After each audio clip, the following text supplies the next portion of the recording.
Hi everyone, it's Arsenal Fan Circle. This is Thursday night. I've got Gary with me and I've got Sam with me. So thanks guys for joining me. Yes, Hello. pleasure as always for me. Yep, thanks. Nice to see everyone. Yes. Um, Welcome to the show. and I want to say happy Thanksgiving to everybody and everybody who watches this. I know there's a lot of people who watch it and have not subscribed yet. If you have a YouTube account, subscribe to the channel. Get on board with Arsenal Fan Circle, and the rest is history, right? I have a lot to be so talking about Thanksgiving. I've got a lot to be thankful for.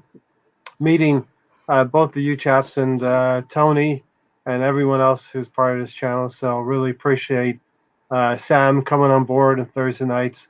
Gary, of course, coming on board every time I ask him, which is all the time, which is awesome. And Tony as well. And so Tony's feeling a little bit under the weather though, so he might make a cameo appearance too. And I think Darren might be joining us in a little bit as well. So also we've got Sam has a disclaimer about Adam might be joining us as well. Football with Brownie, right, Sam?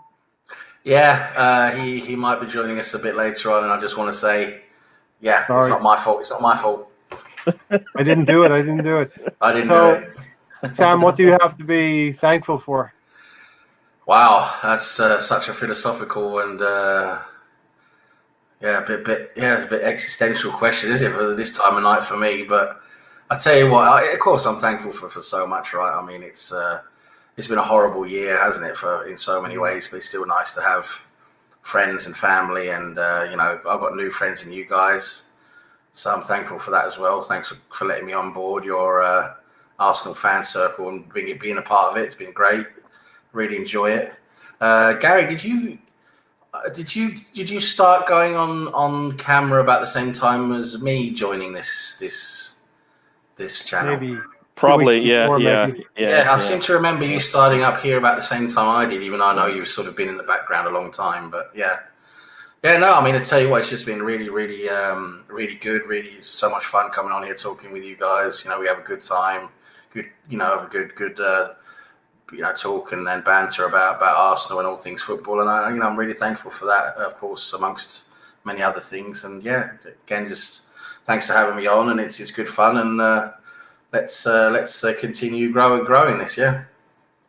Want to welcome Miss Melina coming in, FIFA Darren Boy, FIFA Darren, and Steve Denham as well. And Stefan is here as well.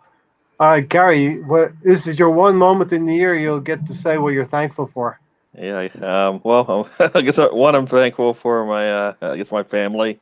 They're all healthy and well and doing the things that they want to do. Got to spend time with all of my family this holiday season. So, one of my my daughters is up further away working or, finishing up her last year of school. So we all got together and got to hang out. So that was great. So I'm thankful for that, having a healthy family and everybody's enjoying themselves. I'm thankful, for, getting to get on this show. I, just put a lot of, was in the chat rooms for a while, and then I got the opportunity to become a mentor. A permanent member of the panel, right? A panelist, an influence, an influencer, an analyst, a panelist. Listen, I've got a lot to be thankful as well for. My wife and my son here. They're everything to me. So that's really a big thing. Thankful for that. And we stayed together. We had a nice Thanksgiving. My wife had somebody who was positive at work, so we both had to get a precautionary COVID test, and we both came back negative. So that's a good thing. That's good. So definitely lots to be positive about. In this year, it has been terrible, and I want to say I'm thankful to all three of you, and that includes you as well, Darren. Darren, welcome to the show. How are you doing, Darren? After a really bad night in work, I think it's the sort of live feed is very much needed. So yeah. Good. Listen, don't let the you know what's get you down, and keep on moving forward, right? So we have a lot to be thankful for, Darren. It's been a terrible year for a lot of people. We've lost a lot of people in the world and a lot of celebrities. And, we want to take a moment as well to remember Diego Maradona as well. So rest in peace, Diego Maradona. And, I started getting into football right about 1986. And for me, the Mexican World Cup was an amazing thing. So kind of adopted the Mexican wave as part of that as well. But Diego Maradona, and I know Sam had a podcast, so I'm just going to go to Sam next about Diego Maradona. I'm sure, Sam, you unearthed a lot of things about Diego. Any few trinkets there that you could share with the masses that may not be known about the great player that he was? He was. I was. When I got into football in the very late 80s, beginning of 90s, he was just getting towards the end of his career. So I only saw him sort of just maybe a bit over the hill, but he's still even at that, late stage in his career, he was a fantastic football player, so influential for the teams he played for. He was already at Boca Juniors then when I was watching him. But yeah, please check out my podcast. I did a spontaneous podcast yesterday to honor Diego Maradona and then go through his career and some of the highlights and some of the crazy stuff as well. And yeah, what I say for me, why he for me, and of course this is always going to be, a point of contest with people.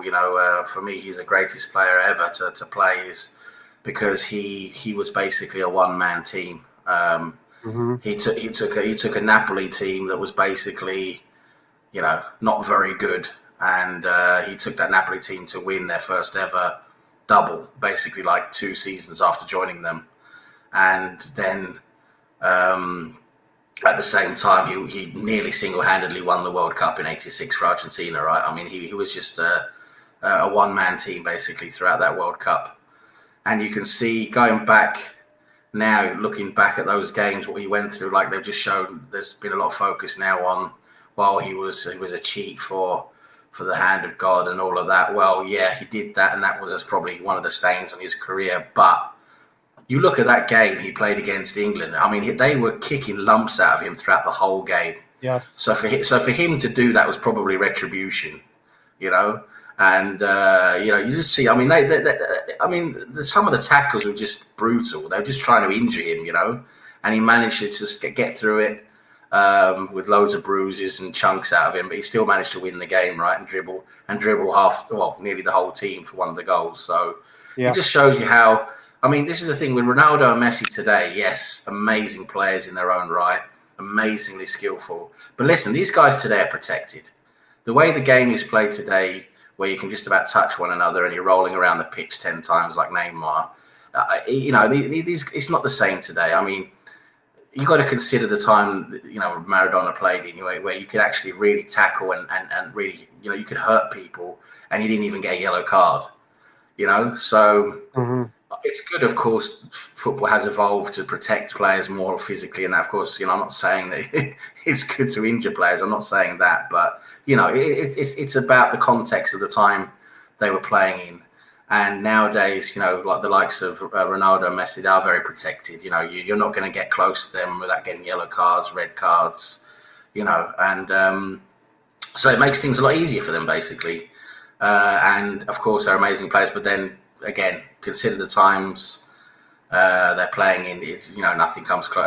They wouldn't even polish Maradona's boots, to be honest. And he was just doing this so consistently. He took that Napoli team from obscurity to the top of the Italian league, and the only thing is he didn't win the European Cup. But back then you could only get into the European Cup by being a winner. You couldn't get in by being third or fourth.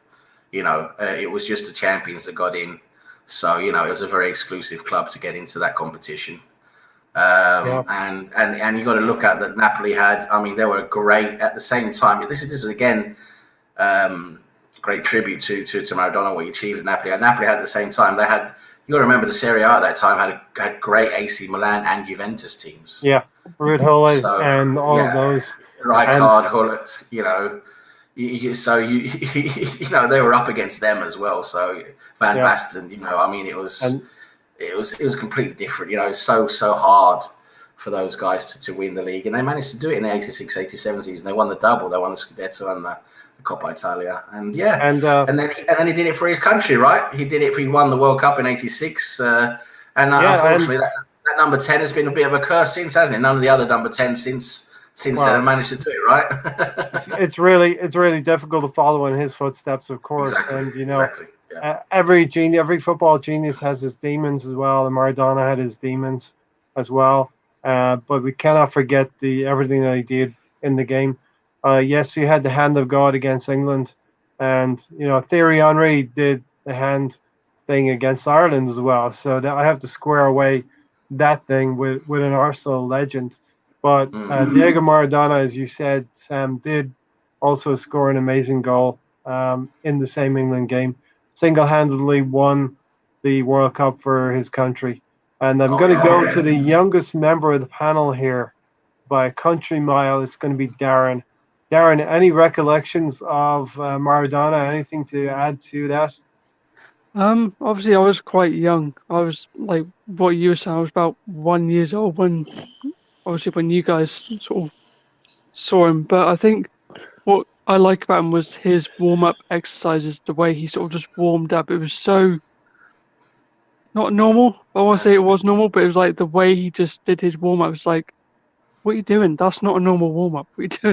And he would just like bop up and down. It was just like, but at the same time, he warmed up in the best way he thought was right, and it helped him obviously score those goals. Worked for him, right, Darren? Yeah, it's just where it was just where he saw his head bopping up and down when he was doing his little weird warm-ups. But at the same time, that was him, and then sort of listening to stories and watching documentaries, it just shows how amazing he was. So I just wish I was a little bit older to see those sort of great days. And that's the thing, Gary, that has struck me. We need to show reverence to these players when they're actually with us and living. Pele is one of those who's come out and says, I'm going to miss my mate now, and hopefully we'll be playing football again, at heaven. So these are the things we have to keep in mind. Any recollections of Maradona, Gary, for you? Not as much as my soccer background is not as it doesn't go far as back as I would like it to go. I mean I do look at it. You got Maradona, Argentina, right, and you're looking now at Messi, and you can just there's a difference between the two of them, right? I mean, Messi could take a team on his back and take him to where they need to go, but he hasn't been able to do it. And when they lean on him, he hasn't been able to show in that.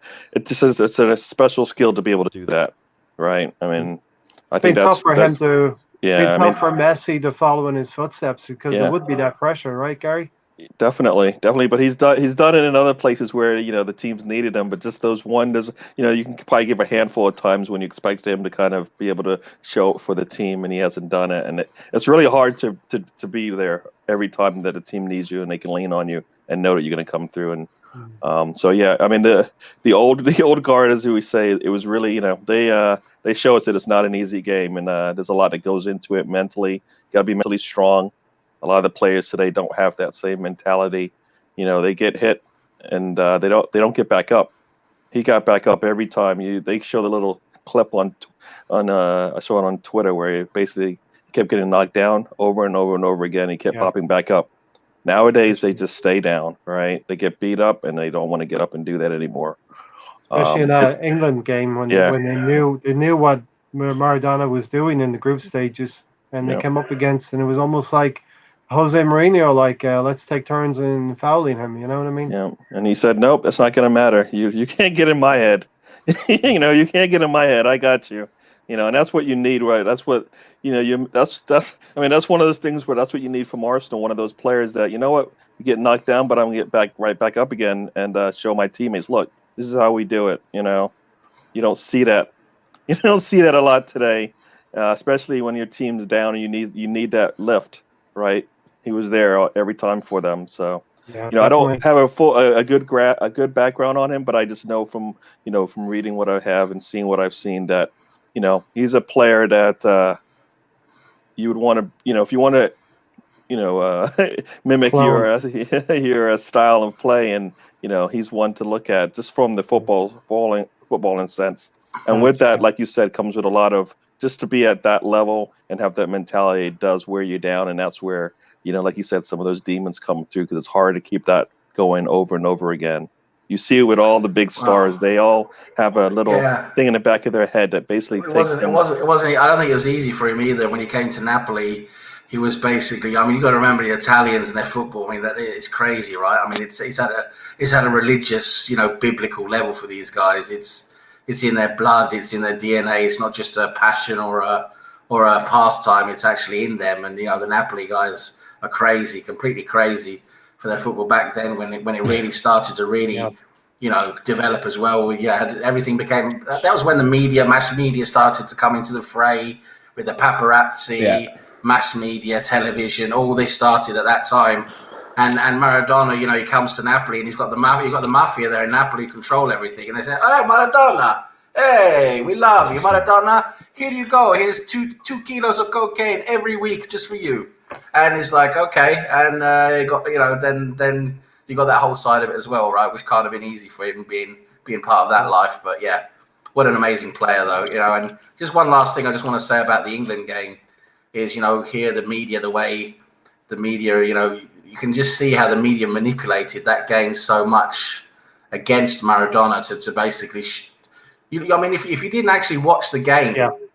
you would think that the only thing that happened in that game was Maradona handball to win it, and basically nothing else happened, and he's a cheat and he's a horrible guy. But if you actually look back at that game, he was kicked up and down the pitch. He was like a piñata. I mean, some of those tackles were just. I mean, today there would have been straight red cards, at least 3 or 4 of those tackles. Yeah. Adam, and that's what he had to go through. Adam, do you have anything to add to Diego Maradona? Rest in peace. Where do I start? Diego Maradona was my childhood hero. He was a guy who I got started watching football 85 really, 84, 85 season. And so my first World Cup was Mexico 86. Now, I don't know if you guys would agree, but in my opinion, no matter who you are, the best World Cup is always your first World Cup. That's true. That's so true. Right? Yeah. And my first World Cup was watching Maradona let's be honest, Maradona, Bersaga, they were lower, they would be lower league Premiership players. Maradona took an average Argentina team. They were favourites going into the tournament, basically because of Maradona, the form he was in. But he took an average team. The first game they played in 86 was they drew with the world champions Italy, and they just moved on and progressed from there. If you want to go back to the England game, I remember it quite clearly, really, because my birthday was the 18th. I think the game may have been the 21st or the 22nd. So as being a Welsh guy, I was there in my Argentina top. But if you watch a game, Sam is absolutely bang on. If you watch the game, the only thing you'd think is Maradona handball or he was a cheat. Let's be honest. As it's already been mentioned, all the team wanted to kick him into Rosette of the stadium. The only person that didn't kick him into Rosette or put him into Rosette was Peter Shilton when he came out and he flopped at the cross coming in the first place. Yeah. And another thing, if you watch the game, going into the later stages, England were a very, solid team. Okay? They didn't have any flair, really. They brought John Barnes on in the later stages, the last quarter of the game. He unlocked the Argentinian defence very easily on a number of occasions. He went up the wing, crossed it, Lineker scored to make it 2-1. Now, it was around about 10 minutes left on at that time. And England can see just how easy Barnes was making it to get to get past the right back. Right back. And a couple of minutes before an end, the identical move to Lineker's first goal happened again. Ball come over. Lineker was literally half a meter from the line. Tried to put his head on it, and it skived it. It didn't even go out of touch or anything. It was an absolute sitter, but Lineker never gets blamed for that. Right. Because at the end he won the golden boot. He scored the most goals. But to me, he is just as much to blame for England getting knocked out in that game. But Maradona was in hand in the ball. That's my opinion. And to me, Adam, I always remember that game as a 2-0 win for Argentina, but it wasn't. 2-1. 2-1. But that's how I have it in my mind, and I'm sure a lot of people have it in their mind. But anyway, Diego Maradona, a genius. Well, another thing, if I can just add this one thing. Yeah, very quickly. In 84, he went from Barcelona to Napoli for $13 million. Now, that was 1984. That just shows how valuable he would have been at this time. And he went to Napoli with a smashed up leg after that game in the Copa del Rey against Bilbao when Goico Echea basically took his ankle off. Yeah. $13 million. How much would that be in nowadays? It's scary. It's scary to think that it would probably be over 100 million at least. Coutinho money probably. I want to welcome in Lombard Camp and the Assembled as well for joining us. So, Gary, so that was Diego Maradona. Rest in peace. A genius, a great of the game, and taken from us a little bit too soon. Arsenal yesterday defeated Molde 3-0. Molde, I pronounced it correctly, Sam. Yes, well done. So, Gary, we can get caught up in a 3-0 win, but let's not forget that Molde had a couple of decent chances, presentable chances. Should have probably been a goal up.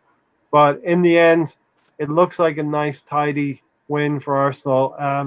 Nicola Pepe, in Tony's absence, I'm going to go ahead and say it was my man in the match, and we can go around and talk about it. But for me, Nicola Pepe was very lively, played really, really well, and got the goal that every Arsenal fan wanted him to get. Yeah, no. When I looked at the lineup, the first thing I noticed, I was hoping for anyways, is that we would see a lot of the youngsters. Pretty much all of the youngsters is what I was hoping for.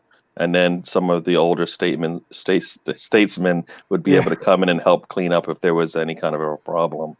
But I didn't see that because I was hoping for Emile Smith-Rowe and Balogun to actually start. I was kind of looking for the full slate of them to come in.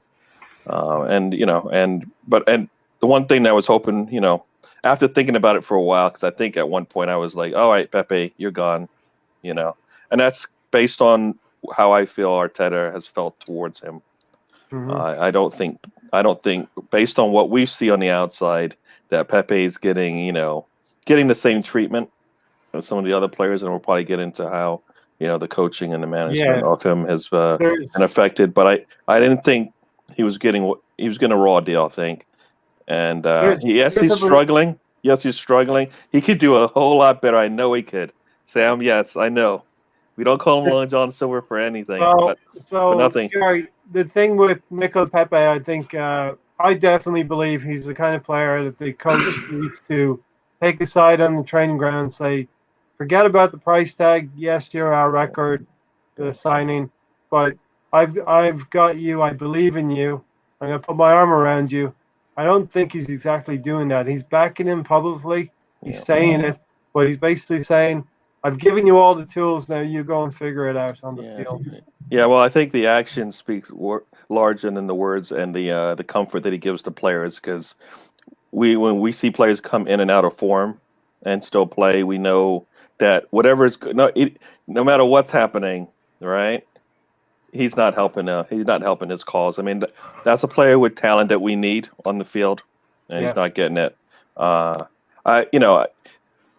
thought about it for a while, and they said, he'll come back, and I was like, all right, I'm all for whatever. I'm all for whatever. If Arteta wants to do it, then I'm all for it. I just hope he does the right thing with, by the players when he does this. Pepe showed us that, when he wants to, I guess, he can try to attack at will, right? Yeah. I don't know how. I didn't check the stats or look at it, but I don't know if he tracked back like he's supposed to. Personally, I didn't care. I mean, because I'll take him attacking like that for a large percentage of the game and not worry about tracking back at this point, because I feel like Arteta has set up his team to defend pretty well, And if he has a player like Pepe there that can go in and make something happen from nothing, then let's go with that, because we need it. We're not getting it from anywhere else. I don't think he has a plan as to how to use to get something out of a game, right? Pepe can do that. He just needs a couple of touches, and you'll never know what's going to happen. So. Yep. Melina said, "I've never seen Sexy Sam this happy before. He's happy that Long John Silver." I don't know. Is he happy because we're talking? He's going to talk. He's got some good things to say about Pepe. We'll find out. Yeah, we'll get there. No, that's only because I've come on. That's only. Is that what it is? I thought. So want to go to Darren next. We're going to linger a little bit on Pepe, and then we'll get into Nelson and Balogun man, as Lundberg Camp has said. And definitely we need to focus on Balogun and Nelson as well. But Darren, Nicola Pepe, I've been saying he needs fast ball all the time. He needs to be released really quickly. We saw Granit Xhaka do that in the first half, a wonderful left-footed pass down the right-hand side. And Pepe's away. He's only got one defender to beat. He almost scores in the first half, Darren. Yeah, I kind of feel that this is something that we've been wanting from Pepe for a while now, and I kind of feel that why couldn't he have done that in the previous games, like when we played Leeds? Why wasn't he like that in previous games? I've got a couple of theories that we'll get into, but yeah, I agree with you. But yeah, I think how he played was a lot better, and some of the creativity was a little bit better. But yeah, I've got a few other things to say to it, but I'll let you sort of gradually get into that in a bit. Darren, talk me through the Pepe goal as you saw it, because all of us Gooners went through the same emotions, right? Yeah. When I saw him score, as always, I always make my cat jump. So yeah, my cat hates it. Scare the shit out of your cat. Again, yeah. But it was a nice goal that he did, and it was like it's a goal that we've all been waiting for from him. So yeah, I was quite impressed with it. So yeah, Sam, great cross from the left hand side, and the ball's going over everyone's head and arriving to Pepe. Wonderful control. If he has one foot, if he's got one good foot, it's his left foot, as you know, right? Control left foot. It's just a little bit of backspin on the ball. It's coming back to him, and he presses that ball as only Pepe can do into that top left-hand corner. Yeah, it was a good goal. Oh, definitely. And, we all know he's a very skillful player. He's got those skills, those real, special skills that not many players have. They say there's always talk of him on the training ground, showing off special skills. They're all amazed with him at the training ground. And, he's that type of player. He's got those real special skills there. Sometimes they come up to the surface and you see them. I mean, the thing for me is Pepe did have a good game. Of course he did. I've got to give him credit where it's due. But at the same time, things have to be put slightly into context here. I mean, we're playing a Molde side that are not very good. And they just gave him so much space. That was when I was watching the game, I was seeing that their fullback was just giving him so much space because he was so scared of him. He was scared of his pace, scared of his ability, and he was just, he was afforded so much time and space, and he used that very well. And that's all credit to him. What's the difference between his performances in the Premier League and his performances in the Europa League? It's my contention that there's a couple of other players in the Europa League that are playing very well with him. That's my contention. Nelson, Willock. These players are allowing him to express himself a little bit more. He's getting the ball It's a quicker. combination. For me, it's a combination. It's a combination of that, like you're saying, where you have other players who are more expressive and play more, in more in a freestyle. You can see, like yesterday, with the likes of Willock and Nelson, and when Smith Rowe came on, the handbrake's not on with these kids. They're playing, they're expressing themselves, they're attacking, and that's why I enjoy watching the youngsters play in the Europa League more than the first team in the Premier League at the moment, because you can see the youngsters actually want to play football and attacking. And whether that's down to Arteta tactically, putting the handbrake on in the league or what it is, I'm not sure. It's really difficult to ascertain at this time. It looks like Arteta is putting the brakes on in the league, micromanaging and everything, which is, again, a different discussion. But yeah, these players, it's a joy to watch them play. And I think for me, it's a combination of them linking up better, maybe slightly better with Pepe in that more attacking free style that I think suits him better. Because playing that, handbrake on, worrying about the opposition, that doesn't suit Pepe, right? You got to. He's an attacking player. He's not a defensive player. So, being more open is always going to suit him more. And also, you got to say it's the level of opposition. I mean, in the Europa League, he gets a lot more time. He gets a lot more freedom on the ball, and when that happens, he's going to do stuff, right? I mean, in the Premier League, playing against the best defenders in the world, they're not giving him time. They're marking him tight. They're being physical. He doesn't get any time on the ball. Adam, as the non-Arsenal fan on the panel here, what's your take on Pepe, and if you've seen any Europa League Arsenal performances compared to Premier League? What's the missing? First of all, I apologise. I'm knocking my mic off because I'm eating Doritos, so I do apologise. With regarding Arsenal, the Europa League, what it's called now. I was going to call it UEFA Cup. Unfortunately, Sam is bang on. I don't like agreeing with Sam so much, but I'm doing it at the moment. The standard in the group stage of Europa League is absolutely appalling. It's probably League One standard. Yeah. A few years ago, Solskjaer became Cardiff manager. He brought in half a Molde team, right at the time. He could have got us to League One if he wasn't sacked beforehand. Right? That's just how, and Sam is right. It's all down. He may have a pace. In my opinion, he's a dead. He's a £72 million dead. The guy's got 1 foot. Okay, half his goals when he was at Lille. He was at Lille, wasn't it? He was before. Yeah.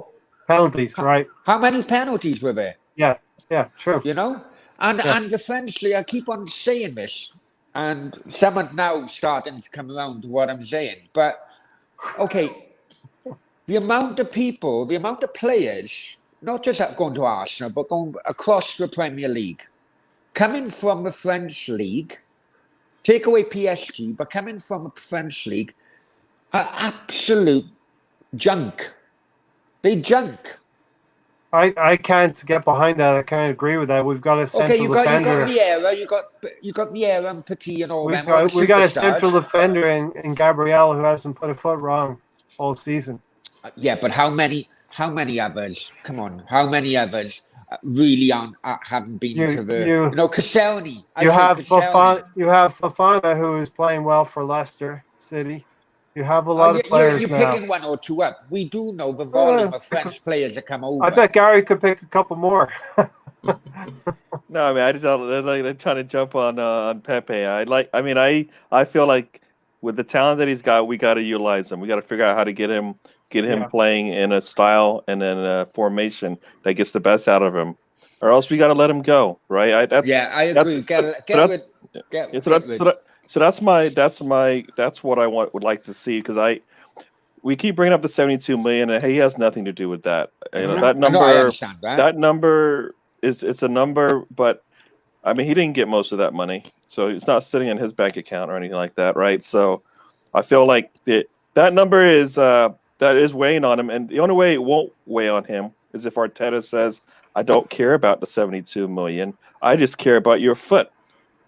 Pick one, whichever one's your best one, use it and put balls in the goal, put balls in the box. That's what I want.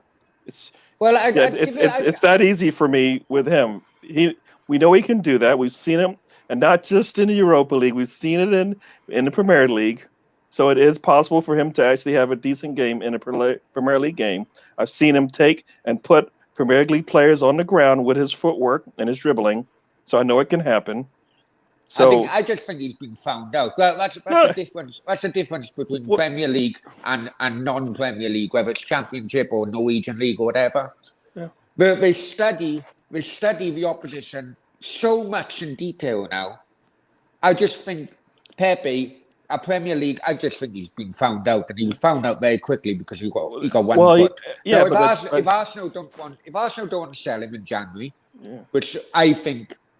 I'm of the opinion they just take a hit and just get rid and get a replacement in. If they don't want to do that, what you got to remember is when Mo Salah went to Chelsea, he was very similar. That's why Mourinho got rid, because he was very one-footed.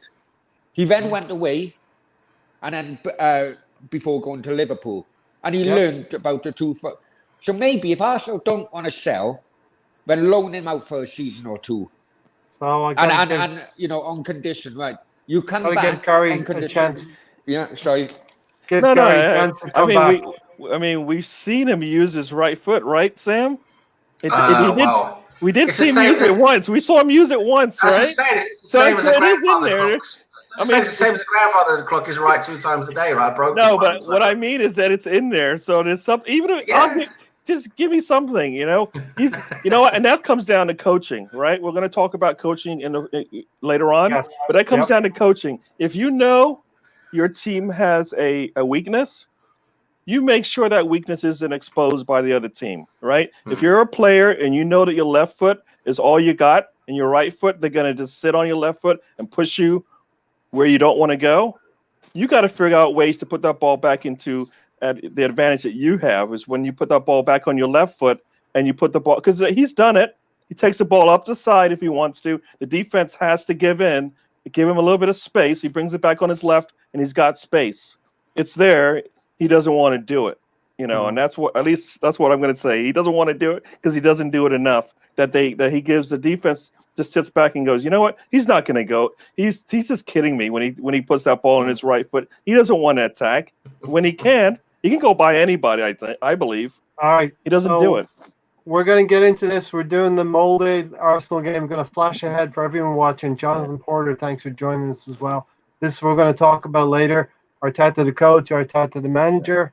What do we see from the coach and what do we see from the manager? And will the two ever meet each other? And then a little bit later, we're going to do the Premier League preview. And each of us is going to pick an upset from the Premier League. It's not going to be a Cardiff game, right, Adam? So, no, I mean, I just want to say, no comment. Yeah. I don't have you on mute. You've muted yourself. Thank God I did. Thank God I did. I got to get back. After the other day, we lost 1-0, so thank God I did. Got to get back to Sam here. And so, Sam, second goal for Nelson. Pepe's instrumental in this part as well. He slips the ball to Willock. Willock is free down the right and a great centre, finds Reece Nelson. And this is what I'm talking about. These players that are being disrespected, the ALN boys, right? They're being disrespected a little bit. We've got some very decent young players that should be given their measure right now in the Premier League.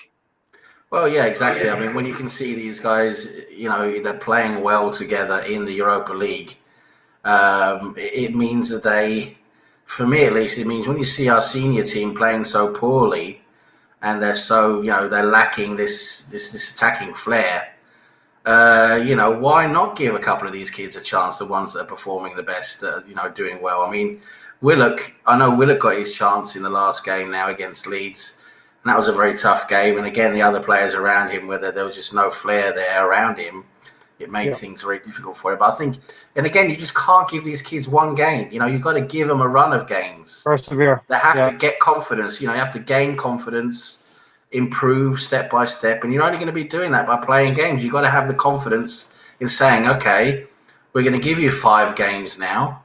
And in these 5 games, you're gonna be able to prove yourself. You show what you're worth and give them the confidence to know, okay, I'm going to get 5 games now. I'm going to be able to prove myself. If I have one bad game, it's not the end of the world. I'm going to get another chance. And for me, that's what these kids can have to get now. For me, Smith Rowe only came on for the last 15 minutes yesterday. He did look good in those 15 minutes. He got the assist for Balogun. Yeah. At the moment, I think he's maybe Arteta's got Willock slightly ahead of him just because Willock has been playing and seems to be more match fit. But I think Emil Smith Rowe is a better player than Willock. I just think he's got that vision. Yeah. He's got that skill. In time to come, he will have that vision. He has that creative aspect to his game that we actually. I'd love to see him. I'd love to see him given some games, and I think they deserve it. My overall point is these kids deserve to be given a run of games in the senior team. And at the end of the day, it's surely the fan base. We have to at some stage realise that. Listen, this is what we've got at the moment. These kids are playing well. Let's give them a chance. We know they might not be great, fantastic in the first game. Let's give them a chance. Let's not get on their backs straight away and see if they really do develop into. We might not need to buy an OR or a Szoboszlai or whatever these guys are called. We might not need to buy them if you've got the likes of Smith Rowe and Willock playing well. Why not develop our own kids? For me, there's an honour in that. This is what we used to do under the George Graham days. You bring in some young players. They all came through the academy, played in the team, and we peppered the team with some. We bought what we needed then, but we need to go through what our young players can do for us. And like you said, Emil Smith Rowe has that creativity. He's got a pass. He can see it. Willock is more of a ball carrier, but they can all combine. And Willock's performances has allowed him to get into the first team, but I think he hasn't flourished because some of the other players have not come with him from Europa League into the Premier League team. Reece Nelson, I hope he gets an opportunity too, because I feel like he can be really good. He's our only type of player that's kind of very much like Jack Grealish. I know that's high praise. And Pepe as well is doing stuff in the Europa League that I think if he can have Willock and Nelson around him, Willian's not pulling up trees. Lacazette's not pulling up trees. And as Stephen Denham said here, Pepe has the skill to be the man. He can give the team a lot more. Arteta just has to stick with him instead of dead players like Willian, etc. And we're going to get into Arteta and his inconsistencies, his non-negotiables are coming under scrutiny. Gary, let's go to talk about Reece Nelson, talk about Emil Smith Rowe and Balogun in that third goal. Yeah, that's we've been wanting Emil Smith Rowe for a long time to see what he can do, and Balogun, of course, because of his scoring ability, and we saw that on that goal, right? Before he even get there, the fact that Tierney has to be in the game, I was like, I don't get it. But all right, he was in there and he made a good play and we got a goal out of it. But I actually put in my notes when I was when Balogun scored that goal, I was like, right, reminds me of like I said when he gets the ball in the box and is able to make that turn and spin and get a shot on. I'm hopefully it just looks similar and it's not. He doesn't follow in the same suit as far as the way that his career goes with Arsenal. But Gary, did you see it as a 4-4-2 yesterday? Yeah, I looked at the game and it still looked to me like it might be that 4-2-3-1 to some degree a little bit. I don't know what I was looking at there, but yeah, I don't know about the 4. You said 4-2-2. 4-4-2. 4-4-2. Yeah, I didn't really see that because I don't know who was up top. With Eddie, it seemed like Eddie was up top a lot by himself. To me, anyways. So I don't. That's kind of what I saw going on there. But yeah, like I said, as far as the youngsters playing, I did like seeing that. I think they need in like the second what Sam said. I don't care about a window until I know what I've got.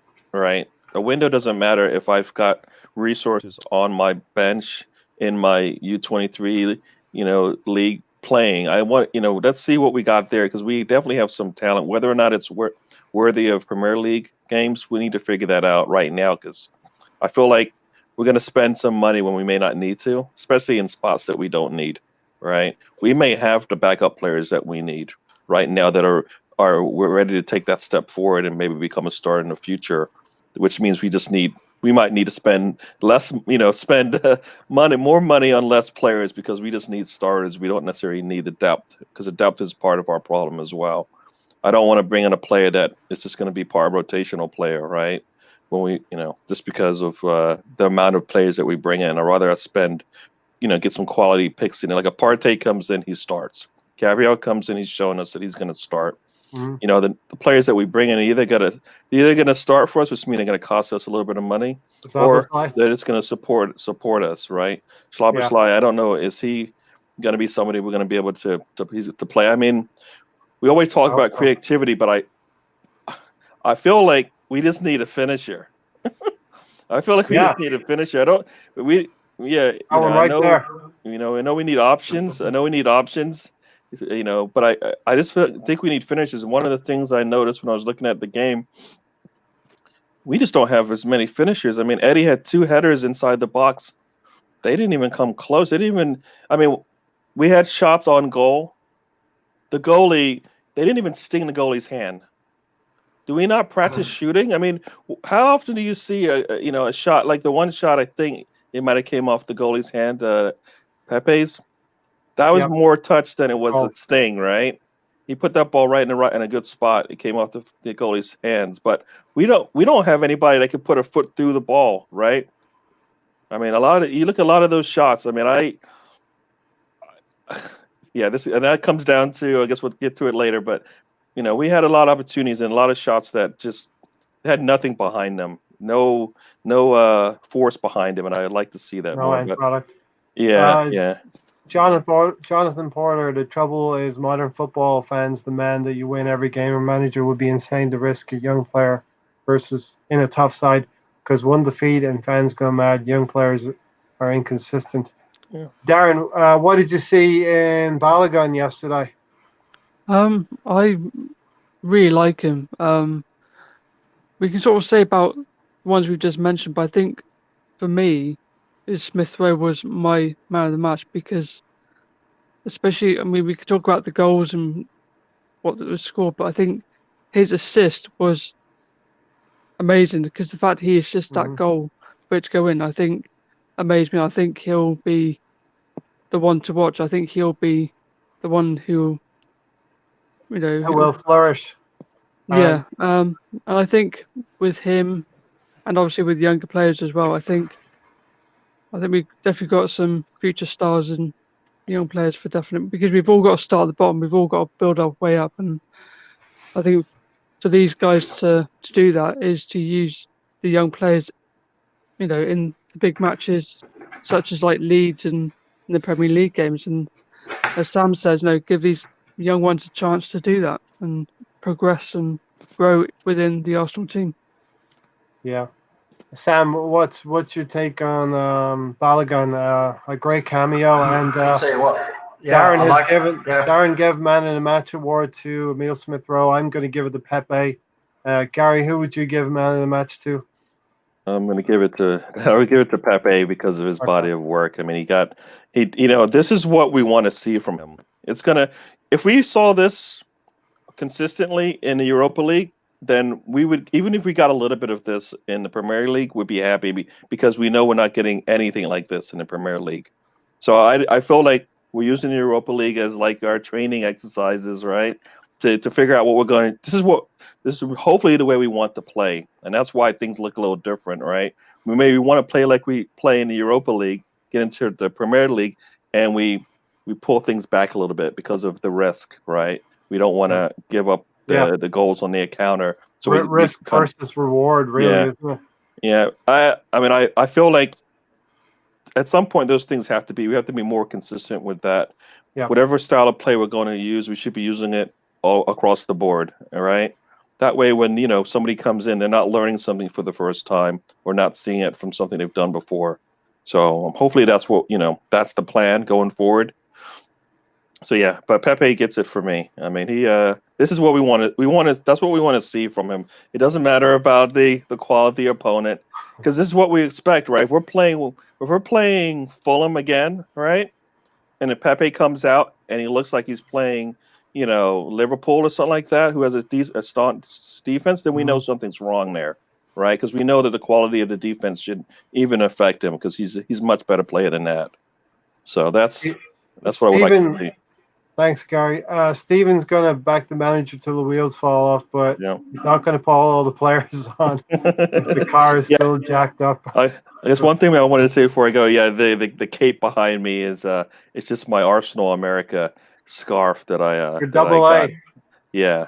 So that's just Super it's AA. got the crust in the middle there. So, but yeah, that just sits on the back of my chair. So, all right, Sam, let's round out your man in the match and your thoughts finally on the Molde game. We've qualified for the 32 now, the round of 32 very easily with 2 games in hand. I mean, we could only play against what we've got in front of us, right? So we're playing these teams that aren't very good. We still have to beat them and do the job, and we've done that quite comfortably again. I think we played quite well. Yes, we did let them have a couple of chances. They had the ball quite a lot in certain periods of the game, but I mean, it's the overall done our job. Seen some decent performances, seen some good performances from the youngsters, and I agree. Pepe, for me, overall was man of the match. I think he had a good game yesterday, and I believe when he comes back from suspension, he should be given a chance to show himself again in the Premier League, because the other guys are just not doing well enough. Willian is certainly not doing well enough. Nelson had another good game yesterday. Yes. For me, Nelson's one of these players. He's one of these players. He reminds me a lot of like Iwobi, in the fact that he can do so many good things, but he just has no end product for me. It's just that end product he really lacks. And it's really frustrating because he gets into so many good positions, and it just doesn't really happen for him. But yes, he had a good game yesterday. I just want to see Pepe now come back into the Premier League and given a few games, because he's a confidence player. You can see how much better he plays when he gets some confidence. When he got that goal yesterday, after that he started playing so much better. You could just see, he started. You could just see he gave more, and he just lit up. You could just see he really enjoyed playing more, and I think he just needs that confidence. And I think that the whole team really clicked into gear once he got that goal, and one second. Can I just add something, lads? The thing about Pepe is he needed to respond, following on from what happened in the Leeds game, and we saw a response. So all those who are doubting Pepe, they have to be like, well, he showed something to the team. He showed something to the Arsenal fans. Adam? Listen, fair play to Pepe. The amount of abuse he had just days earlier, he came in and he got his head down. I'm just wondering, as Arsenal fans, let me put this question to you. If Arsenal didn't make the Europa League, do you think I think many of the youngsters would have been sold? Because I personally don't think. It's not just Arteta; it must be his coaching staff as well, especially the under-23s, maybe coaching staff as well. Personally, I just don't think they think they're good enough. If we had not made the Europa League, we would because the amount of additional games against lower opposition. I personally think Maitland-Niles would have been sold to Wolves. I think Nelson could have been on his way. Smith Rowe could have been on his way. I just don't think they're good enough. I mean, I would believe you if I thought that was what the management was planning. I don't believe they even know what they're doing, or they knew what they were doing. Like Maitland-Niles, he was on his way to Wolves for 20 million quid, right? Arteta put a block out. They say Arteta, or the club put a block to it, but yet Maitland-Niles have never played. So I think it was He a had fear shown his worth in the FA Cup run, tactically speaking, at against right back, Manchester at City. right back, when Yeah. Bellerin was injured. But And I think there's a fear that they're going into the Europa League, still call it a UEFA Cup, going into a Europa League, and it was a fear that they could be overstretched on manpower. I think if he Yeah. didn't qualify for Europa League, I think half the youngsters would have no, gone. definitely, if we didn't have the Europa League, we would not have gotten a certain amount of cash from winning the FA Cup. That provided us some money to be able to fund partly the Partey deal. I know we didn't have enough money. We had to redo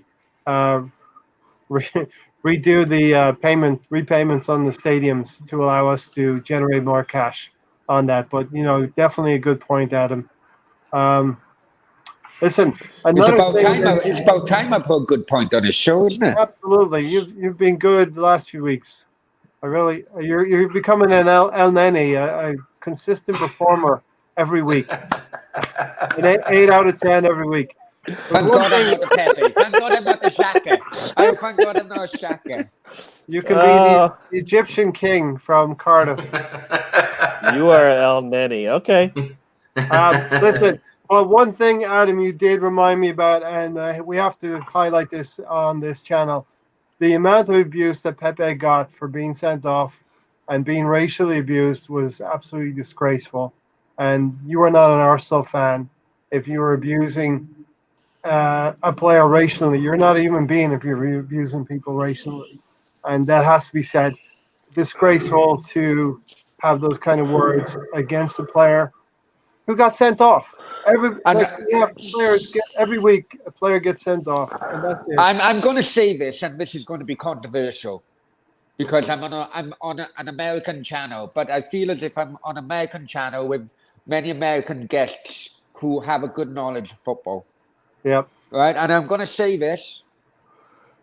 Unfortunately, I started watching football in the 80s, and it was bad then. It really was bad then. Yeah. Thankfully, it's been taken out of the game as a Premier League has become a money monster. Let's be honest.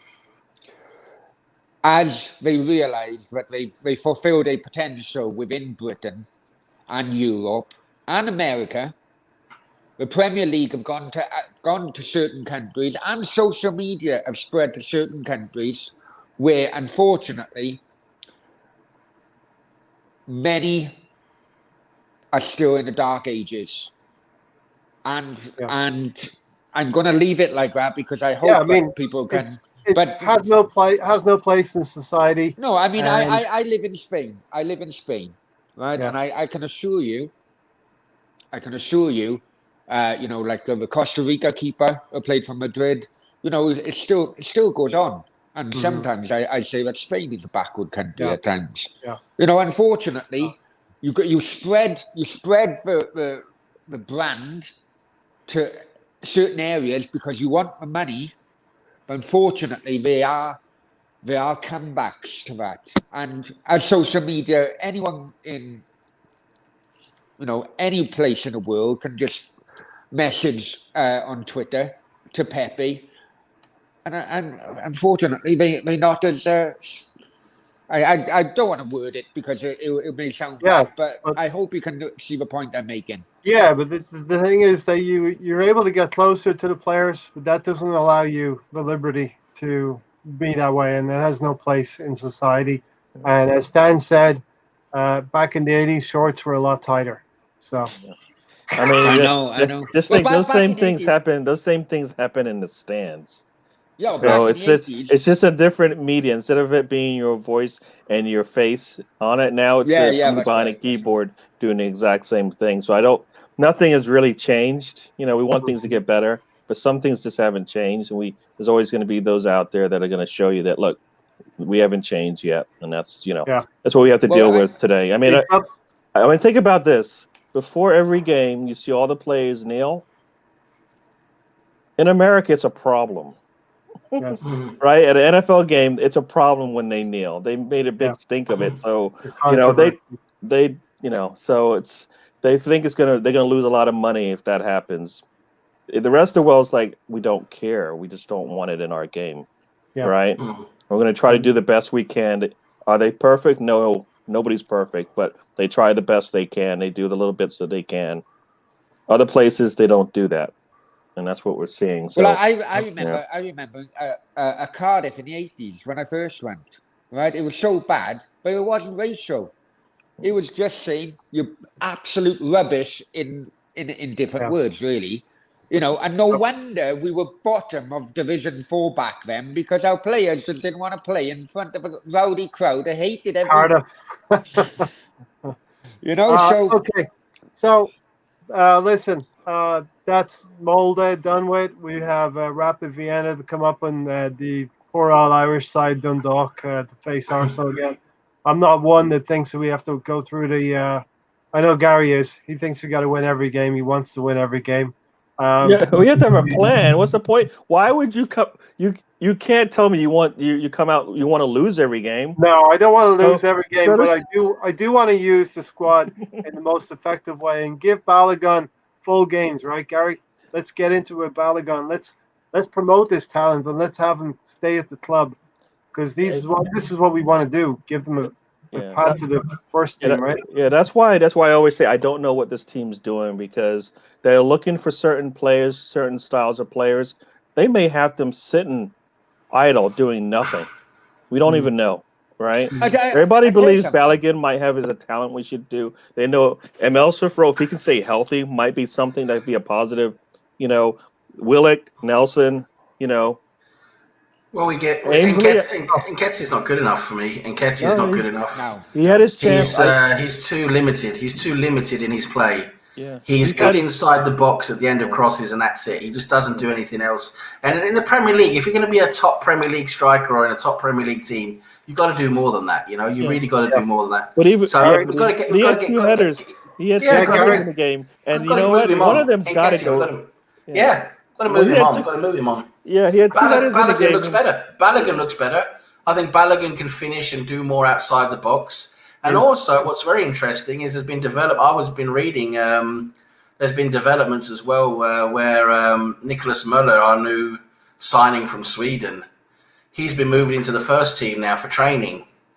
Apparently they like what he does so much that they got their eye on him too. So they really like him. He looks like a real special talent, and he's 6'4". He's 6'4". He's powerful. He can score headers. And I'm thinking, okay, 6'4", powerful, score headers.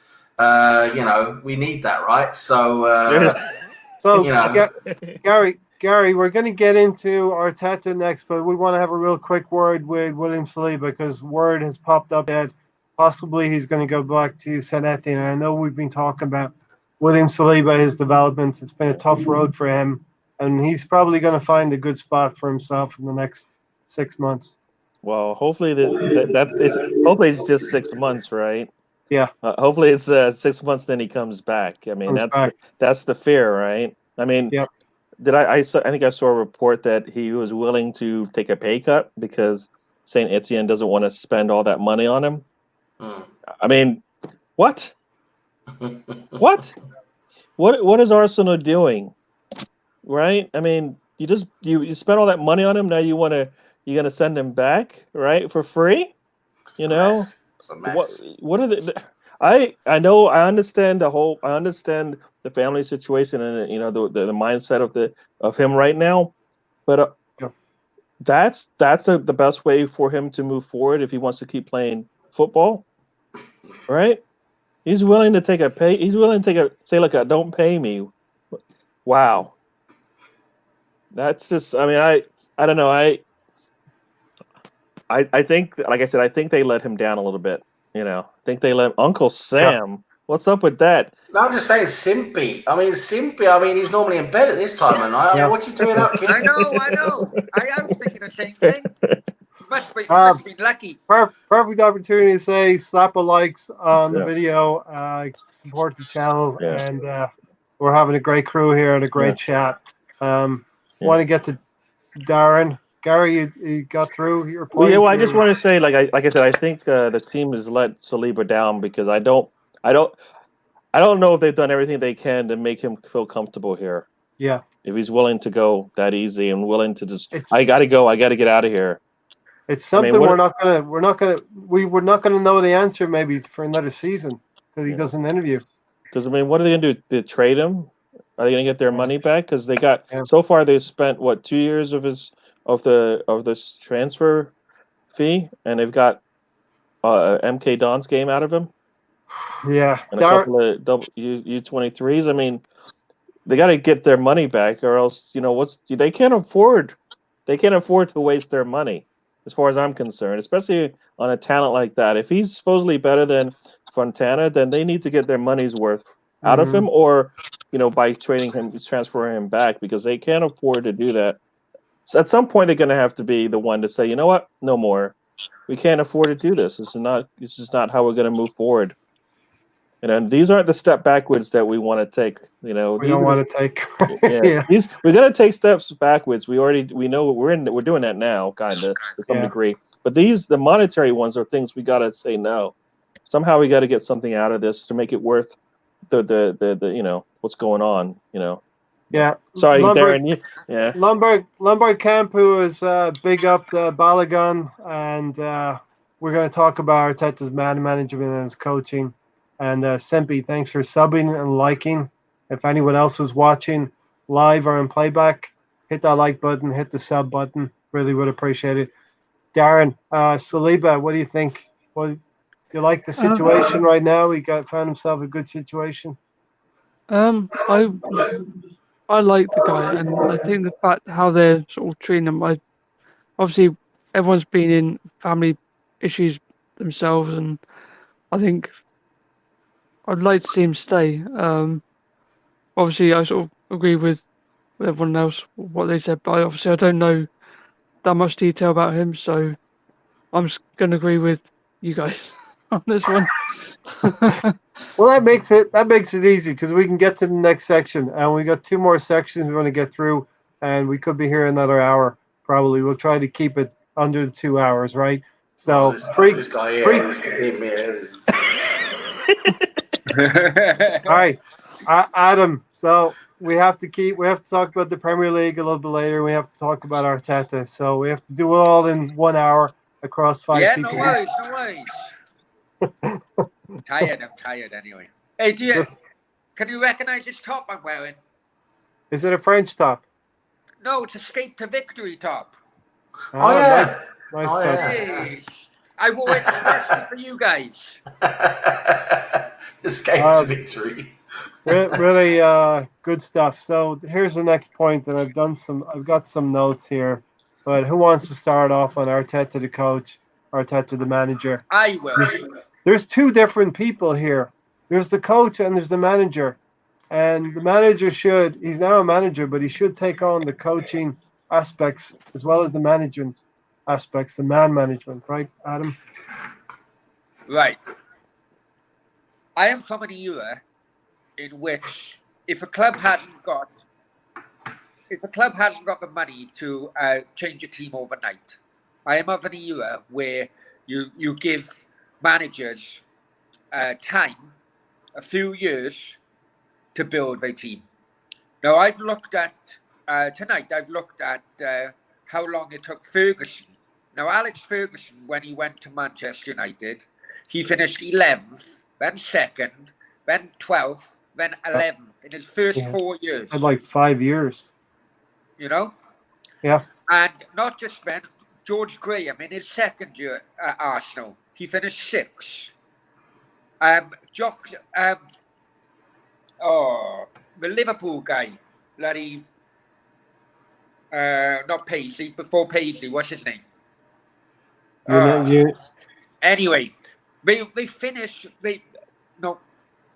6, 8 for whatever on, but you can see the progress. As a non-Arsenal fan, I can see what Arteta is doing. He come in to a basket case of a club who were leaking goals left, right, and centre. Okay, he knew. That's why Ancelotti or anyone else didn't want the job. He knew it was limitations on finance.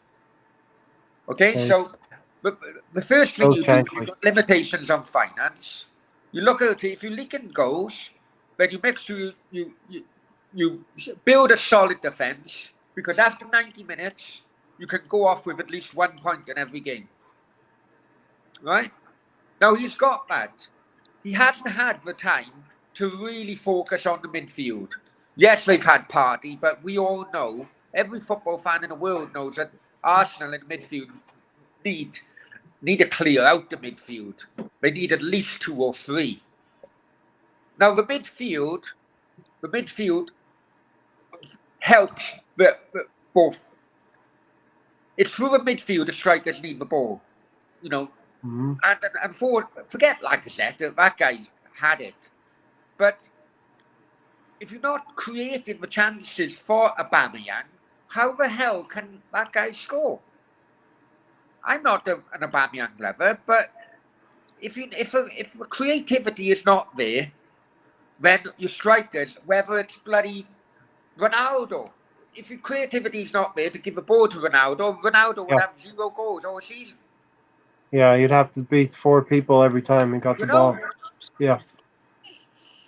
Bill Shankly, that's it. Bill Shankly on his second season, I think Liverpool finished 8th. I think. It takes time to build a team if you haven't got the funds. That's my point. Not everyone remembers Alex Ferguson was on the doorstep of getting fired, and they scored a goal, I think, at Nottingham Forest in an FA Cup. Mark Robbins, 1-0 in the quarterfinal of the FA Cup. In an FA Cup game, they kick-started them. They went on to win the FA Cup, and that's what saved Alex Ferguson in the end. Yeah. He went on to win maybe 10 or 11 Premier League titles in his time there. So, what Mikel Arteta, Sam, stabilized their season with mixed results last season, has instituted a more structured team to compete with Liverpool, Manchester City, Chelsea, and United. Now you can say that's to the detriment of not having creativity to beat the low blocking teams. He's coached our uncoachables to defend much better. Although the balance is still not right, we will all accept that. Pros and cons, he won the FA Cup beating teams in the semi-final and final. We did not use the low block, so your Cities, your Chelseas, he was able to come up against, struggled against teams who used the low block, Aston Villa and Brighton. And he put in place formations. He has not improved our attacking play, though, as of yet. And he has been somewhat rigid in the last few games. But it has been about 40 games for him, Sam. I think you said it. There's nothing more for me to say, is there? I think you said it all there, really, didn't you? I mean, you summarised it quite well there. But yeah, it's basically, I mean, the way he's set up, the way we play. To just, to put it, in a short form answer, basically, is it, like you say, it suits the bigger teams that have been traditionally more difficult for us to beat. Yes. Because we're more compact and we can be quite clinical on that counter attack, which suits the Chelseas, the Cities, the Uniteds, and it sort of plays more into our hands, and so we play well against those teams. And then, like you say, the teams then that let us have possession and say, listen, we're going to be the defending team because we feel you are better than us, and we have the ball. And then when we have the ball, it's like we don't know what we're doing with it. When we have the possession, we're given the possession, we struggle. It's that attacking part of the game that we really struggle with. And that's where the process, to use the word, the process sort of stops, right? Because Arteta took over and I think he addressed the defensive issues, and defensively we have looked a lot more solid, but the attacking side of it has suffered. Where we've improved defensively, I think we've got worse and lost a lot on our attacking side, and that's where we now need to start seeing Arteta earn his money, earn that money. He's supposed to be getting to make us a better team and a better club. This is now where he has to realise, okay, I have to go in and do things now and change things, players, strategy, maybe the tactics overall. Things have to change now to take us into a more attacking way of playing, and maybe we do have to have two ways of playing. Mm-hmm. I mean, we can have one way against the bigger clubs that's been working. You know, that these guys are used to playing now. And then we have to have another way of playing, maybe another formation or another strategy against the other teams. I mean, this is something we should be able to handle. Professional footballers should be able to handle two different ways of playing if we get used to it and drill them on it. And maybe that's something we have to do. And that's what Arteta needs to show now.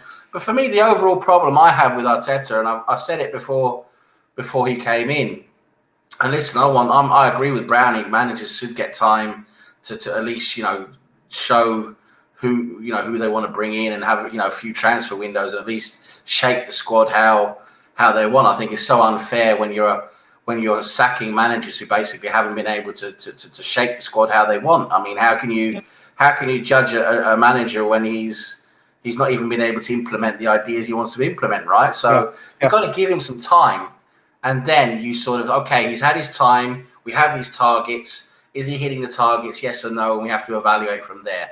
But the one overall thing I do have that's always bothered me with Arteta, and I've said it before he came in, and I keep saying it now because he's showing it now. This is lack of experience. He's a rookie, and for me, such a big club as Arsenal is on the world stage, in my opinion, we shouldn't have a rookie manager. This shouldn't be his first job in the world of football management. Shouldn't be at Arsenal Football Club. Again, I like to make stupid analogies. I say, it's like the captain of the QE2. He's never sailed a boat before, right? Well, I'm of the opinion, Sam, though, if we let him go and do something at another club, he could be just that good that we would never get him at Arsenal again. We kind of had to take Arteta when we could. Yeah, we took the chance, and we're taking a gamble now. And it could work out. I'm still behind Arteta. I'm not Arteta out. I'm criticizing what I'm seeing, which I think everyone should be allowed to do. And look, but I'm still behind him, and I want to give him a chance. Everything I mentioned. I can remember. Everything I mentioned. Hold on a sec there, Adam. Everything I mentioned. I want to get Gary in a little bit as well. Everything I mentioned was Arteta the coach. Now we got to delve into Arteta the manager, which for me crosses over a lot of non-negotiables and inconsistencies with Arteta the manager. But if I could, I'm just going to go to Gary and get his take on Arteta the coach so far, and then we'll delve into the manager, Gary. Yeah, I mean, one of the things the little details for me. I mean, I got a lot here. I don't know if it crosses over that coaching and that managerial skills that he needs to have. But as far as the coaching, I think he needs to work on the little things. I mean, finishing, right? I mean, I don't feel like we do that enough because I don't see players ready to shoot. I don't see players ready to be in position when the ball's coming in. These are little things that everybody wants to do and everybody should be able to do, and we're not doing it. So I think the little things are some of the things that I want to see. I mean, we should be able to make passes, crisp passes to our teammates. We need to attack, and when we're on a counter attack, we need to be looking for opportunities within, with what the defense gives us. And time again, we just don't make the pass. Yeah. We just don't make that pass. I mean, you see runs from Saka, you see runs from Pepe, and time again, they're just like, nope. They don't even. Sometimes they don't look. Sometimes they pull the ball back. It's like those things are. It almost to me like they're being coached that they know we don't want to attack because we're going to leave ourselves open. They don't take the risk. They don't take the risk. Yeah. Yeah, I mean, and that's how we scored last year. When Aubameyang was getting shots, a lot of those times it was coming from long passes to him on the run. Now we're not even attempting them. I mean, I always go back to that one, the Kolasinac game where he's just going backwards and backwards and backwards. And then the one time we push the ball forward, we get scores, we get attempts at a goal. So no way it's going to happen, and that's being coached, right? They have to be looking at this tape, looking at the runs from their frontline players, and going, why isn't the pass coming, right? Why did you not make that pass? I mean, these are discussions that should be happening as a coach, right? You're sitting there watching the tape. Get that ball quicker. Why didn't you shoot? And that's when you wonder whether it's the tactics, right? Whether Arteta's actually saying, don't take the risk, let's play to someone's feet instead of taking the risk of playing in behind into space, right? Yeah. Yeah, so that's the part I don't get because like I said, I like to see changes from game to game to see some improvements there, and I'm not seeing it. So are they being coached? I mean, like we brought in a setup coach, right? And we're not seeing anything better from that. Yeah, We're not even getting set-piece coach. opportunities. I mean, Yeah. we got one or two headers off of it, and it's like most of the time nothing. And it's like, what are we doing? Why do we spend money on somebody's? I mean, I guess to his defense, we're not getting scored on, so that's a plus. I mean, back in the days when there was a free kick happening, right? You'd be scared because Mustafi's going to duck underneath the ball and it's going to hit. It's going to go to the other player. You knew it was going to happen. It doesn't happen anymore. Mustafi doesn't play as much, but Gary, we are seeing changes week to week. It's just not the changes you want to see. You're seeing I kind of dynamic young youth play from the Europa League. When I say changes, I want to see improvements. It can be the same players, but they need to be improving from game to game. Doing things a little bit better. That's what I'm expecting. That's what I'm hoping for. And Arteta brought in a set piece specialist coach. And I think, interestingly enough, I think I read not long ago that actually defensively we are one of the best sides in the league. Nobody scored it. Nobody scored we don't let in set pieces at all, really. But when we have a set piece, we're absolutely terrible. I think he's too defensive, so he forgets that. You know what? At some point, we're going to be the ones kicking. And so he's like got in his head that we can't score on a set piece, regardless of who's kicking it. We started off so well. We started off so well with the Fulham game with Gabriel on the header. We were like, we actually scored a corner, And since then, it's like it's been dead, completely dead. Gary, if we take this in the long view, and Arsenal fans can be guilty of looking at things short term from week to week and month to month. Take this in the long view over the last year. He's done amazingly well to come in and pick the club up by its bootstraps, let's say.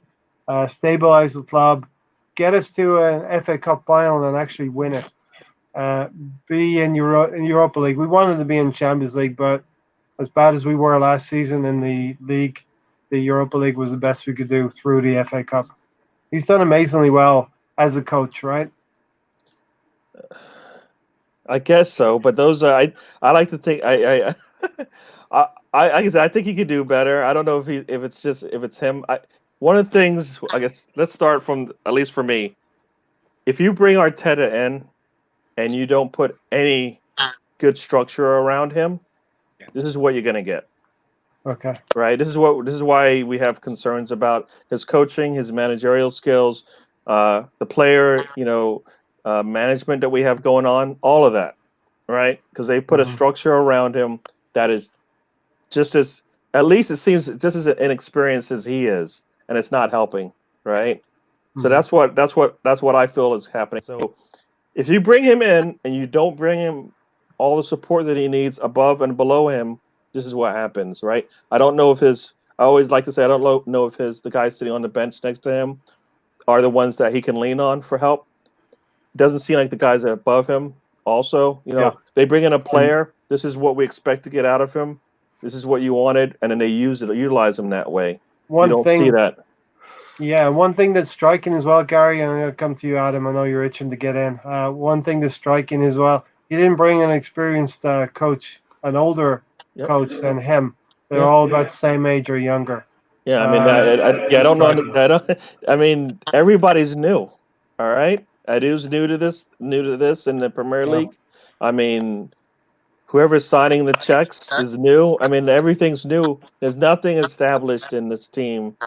And as Sam said, this is a big team.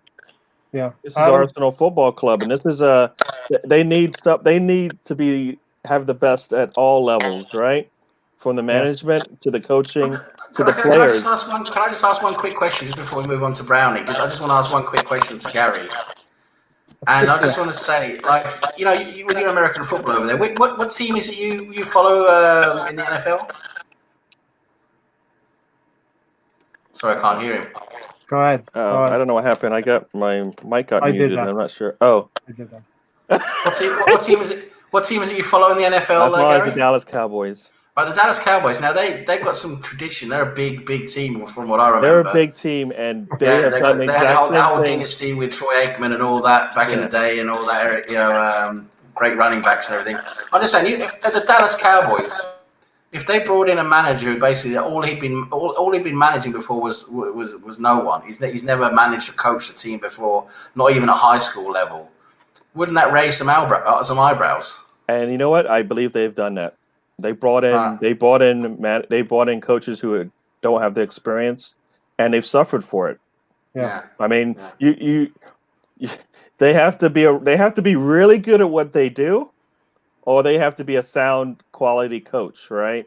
Like you bring in like I believe like the reason why the Rams, I'll talk about the Rams, are so they're happy with their head coach is because he's a really good offensive mind. So their offense is really good, and he's the one that is triggers. Like if you got to be really good at something, right? So if Arteta comes in, even though he might be a rookie, if the defense was so solid that it doesn't matter who he puts back there, they're going to excel. Then you'll take that. You'll say, we'll learn and we'll grow with the other pieces to the pie here. But we're not getting that. So he's okay on the defensive end, but he hasn't been able to get everything that we want out of our defense, right? We can't lean on them because we know they're going to collapse at some point. Yeah.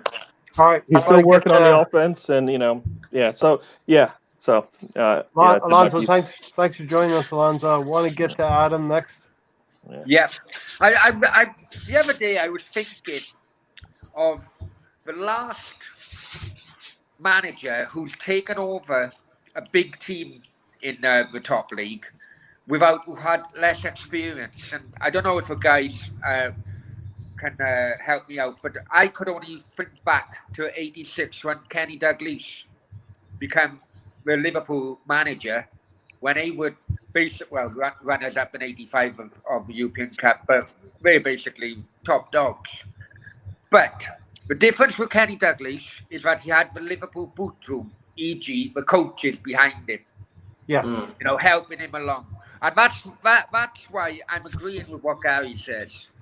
Now, you do have clubs or managers do have a non-playing budget, right? Now, every club has a non-playing budget, which where coaches and everything come in. I'm wondering whether Arteta's non-playing budget for his coaches is so small that he could only get rookie coaches in. I'm wondering that, because that could well be the reason why the others like Ancelotti or Mourinho, if they couldn't get their own coaches in because they didn't have the non-playing budget for, there could be a link there. But Kenny Dalglish had the backroom staff. You can go in with a rookie manager, but you always need the backroom staff behind him to make it successful.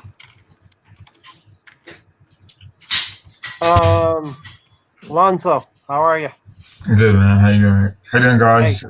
Hello. Can't let this Thanksgiving episode go without asking you what you're thankful for.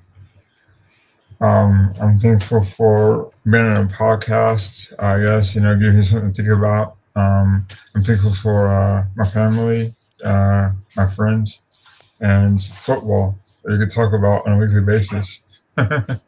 No matter how good and how bad Arsenal are, we still have something to look forward to talking about. So, absolutely. I mean, we're not going to win. No team can win titles every year. We're not going to win. No team can win 4 titles every year.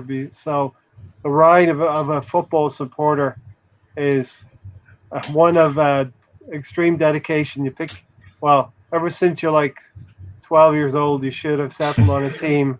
And not flit around like my nephew does right now. He's Manchester City supporter right now. I'm trying to get him to be an Arsenal supporter. It's starting to look better and better every month, maybe. But it's a religion, right? And you stick with your team through thick and thin, and that's it.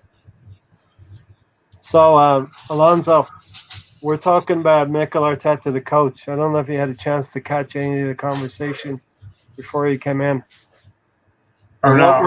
what What's your take on the last year, Mikel Arteta, the coach? He stabilized the team. Uh, He's coached the uncoachables. We've won an FA Cup. We're in the Europa League, and here we are. The kids are doing all right in the Europa League. We need to translate that to the Premier League now. Yeah, I think that Miguel Arteta's first year has been kind of a mixed emotions. Especially for me because he did take over a mess in United Emery, and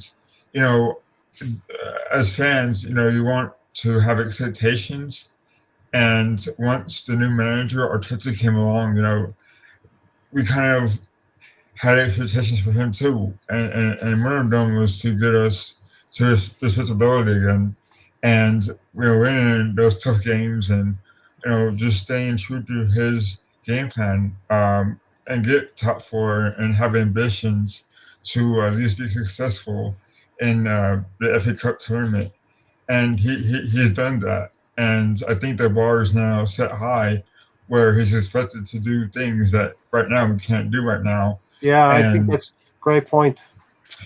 Great point. I think that also he's made some good signings, and he's established the team the way he wants it, and it's slowly getting there. And I think we need as fans. I think as he needs as fans is patience, and sometimes we don't have that. And especially right now, it's kind of a time where we kind of need to relax, because I think that us being supporters, we see our rivals do well, and right now is the time we need to have patience for him, because he's still a new coach, and some of us don't understand that. Yep. Great point, Alonso. And I told you earlier in the week, I've got a lot of respect for you, and you're one of the real ones, and you've got a great point there. I'm proud of everyone on this podcast here, all the panel guests. You're all great people, and that this is a Thanksgiving episode, and yes, I'm gushing with Thanksgiving now, but I mean it from the bottom of my heart. Great point, Alonso.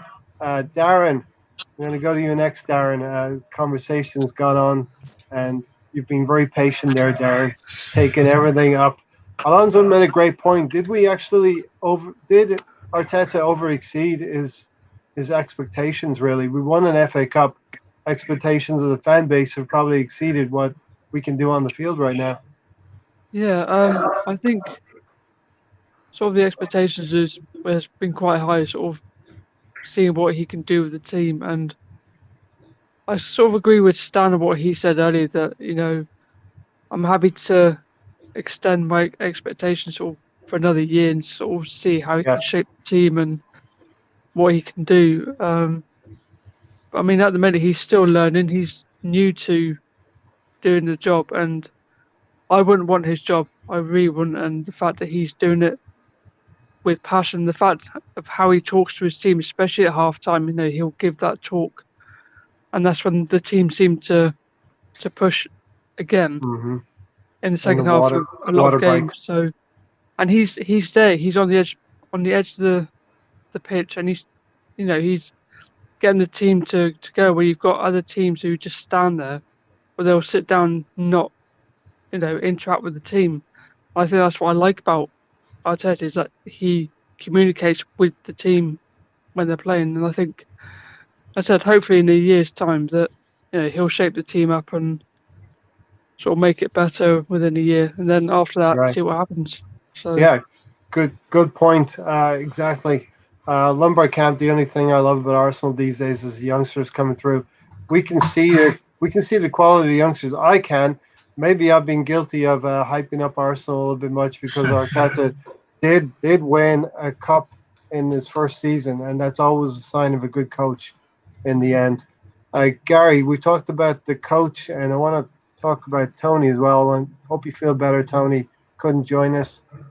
Get yourself better and then come back the stronger for Tony Turner. We were all behind you here. Gary, so we talked extensively about Arteta the coach. Now let's talk about Arteta the manager. This one's going to hurt a little bit more, because it involves non-negotiables that a lot of us believe that Arteta has been inconsistent with, myself included. Yeah, I mean, when I went through, your notes of what we're going to talk about today, one of the things that kept coming up to me is that he needs to be consistent. I Hmm. mean, in all of his managerial decisions, he's got to be consistent in there because we're seeing him go one way today and then tomorrow he goes a different way. And a lot of the managerial decisions that he's doing, we're seeing him, sometimes drop players and sometimes not. Sometimes punish players and sometimes not, you know. And he's got to be. I think that's if there's a lesson that needs to be learned is that he's going to have to be somewhat consistent in what he's doing. So it's a team. The team understands what's wanted from needed from him. You can't, as a manager, can't be doing one thing today and then for another player doing something else. At some point, you're going to lose the room because you're going to do something that's going to piss off the wrong player. You And next lose thing, you lose 3-year-olds even doing that, Gary. yeah. And that's how people say they other players are we seeing a collapse there in the team unity, right? Down tools, all of that kind of stuff, Yeah. and that happens when you're not consistent with your players. He That's one of the said, things. sorry, Gary. He set himself some very big markers with Guendouzi and Ozil in particular. Yeah, those were and I personally, I mean, some of them I don't think he needed to be the one to talk about it, but he's the one that's the front sitting out front talking about him, so he's doing it, and he knows it's going to come back to him. You leave somebody out, and then you talk about creativity. That that that you'll set yourself up. Mm-hmm. You can't either you bring somebody in to fill that hole that you just took away from the team, and they didn't do that. So as a manager, William, I don't think is the guy that was going to fill that need, right? And that's so some would say, why do we bring Partey in? If creativity is probably the bigger issue because he was able to get a decent defense out of what he had, right? Yeah, And it was always creativity is that. the biggest issue. Then why wasn't the funds put towards that, right? It was always about what did we need, Gary? Did we need a Yeah. creative midfielder or did we need a defensive midfielder? And at the time, both needs were equal, in my opinion. At the time. Yeah, but the defense, to some would say the defense, there was actually a plan there with the players that he had, right? Some would say that he was able to get a lot more out of that defense than probably than we all thought. But we didn't have any players that was going to help us get the ball up to to those that need it, and then to those that can put a scoring, to create scoring chances for the team. So you know, this is what you have. So this is what you have. Then you're going to have to figure out what players are going to be able to fill those needs because this is the decision they went with, right? Yeah. If you make this decision, you go with Partey. So now your defense is a lot solid, right? Even though to some degree, some would say Partey could also move the ball up the field some, but he isn't that creative mid that you want. But he can do something and get the ball closer to the front guys. So yeah, like I said, I think just being consistent. If he's more consistent, I think it'll look. I think he'll be okay. You know, you know. Let me. Alonso did say something there which I want to do, but it's hard for me to do after every game. Be patient. Yeah, and like I said, I would be patient if I knew, and I'm going to keep saying this until it's true. If he had the structure around him. Yeah. He doesn't have the structure around him, so he's floundering to some degree, Well, right? He's out there by himself, and this is what we get, So that's my. It's always going to come back to that, I think, because it's one guy that's showing it, that we're talking about, but he's on a big boat, and he does, he doesn't know how to sail it, and he doesn't have anybody who knows how to fix it, right? Yeah. It's bringing in water. And he doesn't have the guy who knows to plug the holes, right? What I love about this channel, I don't think I see it on any other channel, is we can have a conversation and people in the comments are listening and following in, and they get involved. But then there's also a subject going on in the chats. It's about wigs. It seems to be about music now, and music, football in the 90s was so linked together. It was incredible. Yeah. Jonathan Porter and the other guy. Who's the other guy in there? Stefan. Tough on. We have conversation in the chat. Thanks, Floyd. Definitely my hero. So what I want to do is go to Sam next, and what we're going to do is the non-negotiables. And if you believe Arteta, the manager, is not consistent, Sam, I'm going to throw a couple names at you. Let's just talk about it. Ainsley, Maitland-Niles, and Pepe, Sam. Ainsley, Maitland-Niles, and Pepe. Yeah, well, it's yeah. Well, I mean, we see that there are obviously he treats players differently. I mean, he might say something else to the media or whatever, but you can see. I mean, actions always speak louder than words, right? I mean, you can say whatever you want, but it's what you do that shows what you really mean. And we've seen he's treated players differently. Willian seems to get very preferential treatment. Pepe never gets a look in. Despite, I mean, Pepe hasn't. I mean, come on. I mean, of course, Pepe hasn't been good. He hasn't been good. But then Willian, he comes in. He has one good game, and then he's rubbish, basically. Okay, a couple of glimpses here and there, but that's the same we've seen with Pepe.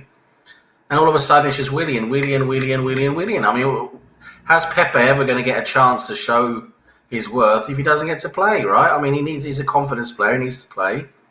And with Maitland-Niles is slightly different for me because Maitland-Niles is the sort of player for me where, yes, he's this new type of hybrid player where you can put him into so many different positions.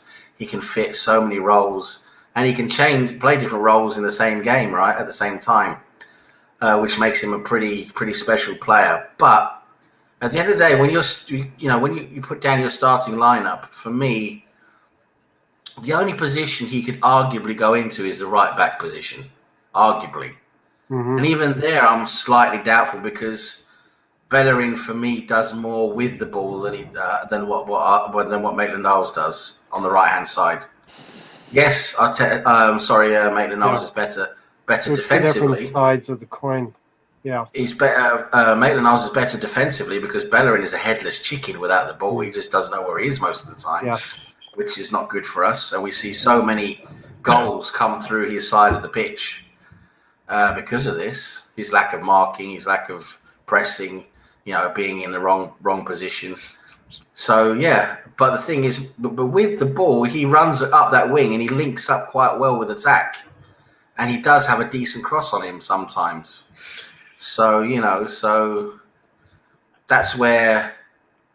It's a bit difficult. But can I say something to that? So Maitland-Niles for me doesn't go so easily into the team as for me Pepe should go straight into the team now. Yeah.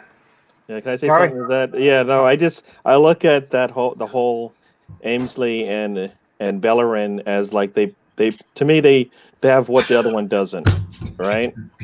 Ainsley has the defense that we want. Bellerin has that attacking sense that we want. Yes. Between the two of them, we're going to lose something.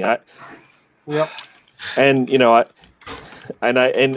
me, if Bellerin's playing back there, he's going to have to. I thought defense would be his priority more than the offense, right? And that's why, if it's going to be defense on the back line, that's why I would like him back there. I mean, I had one thing I wanted to say because you were talking about defenses. I had my Jacques moment of the game, where he does what he always does.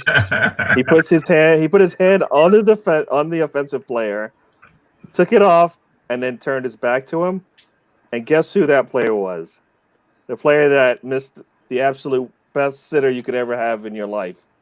You watch the play. I had to bring it. I had to replay it multiple times so I could make sure that was what happened. That's the one that hurt his nuts, right? He put his hand out. Put his hand on that player, took it off, and then turned his back to him. The guy runs behind him for the cross and absolutely misses. I'm like, if they don't see that in the tape in the tape room, then I give up. That was terrible. But, Ray I digress. No. Ray Anderson, thanks for joining us. You always come in a little bit through the podcast, but we always appreciate you. Lumber Camp, likewise. Alonso, very similar. I'm going to throw a few names at you. Talk about it. The thing with Ainsley Maitland-Niles was he was late to a team meeting, so I'm not sure that figured into Arteta's thinking about Ainsley Maitland-Niles as well. I know Tony will say that.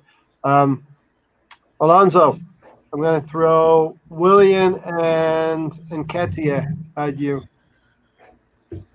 I really like Eddie Nketiah. I think he brings a lot to the table. I think that he is still very young and has the assets that Lacazette does not have.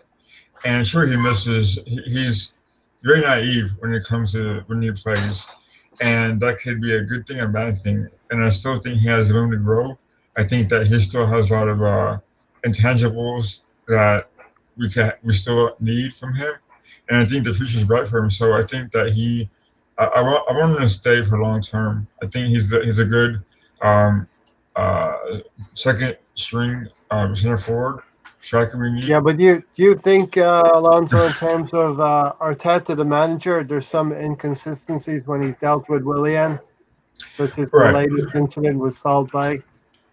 So whenever he signed this Willian signed with Arsenal, I had my reserves about him because I thought that he was kind of not past his. I thought he was past his prime with Chelsea, and I think that the way he plays right now isn't in Arsenal's best interest.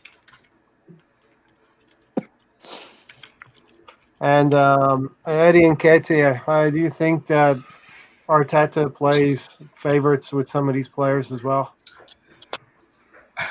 I don't think with Eddie Nketiah he does. I think that he favors him less.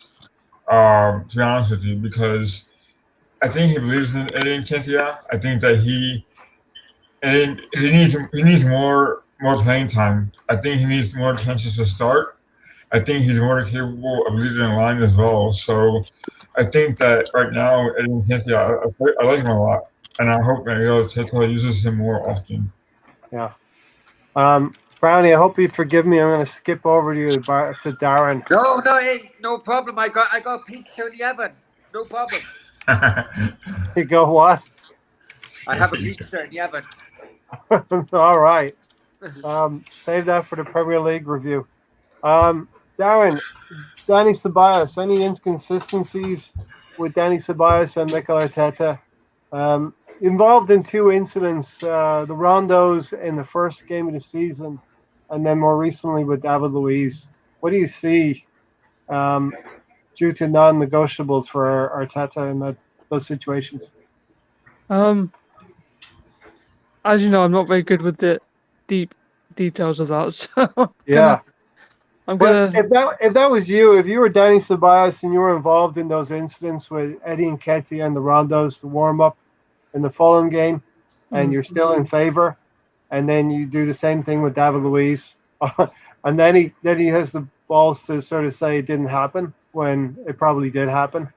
Or what would you think if you're Danny Ceballos and you're getting away with these things as a player? I'd probably say it's not good. Happy days. You'd be saying happy days, right?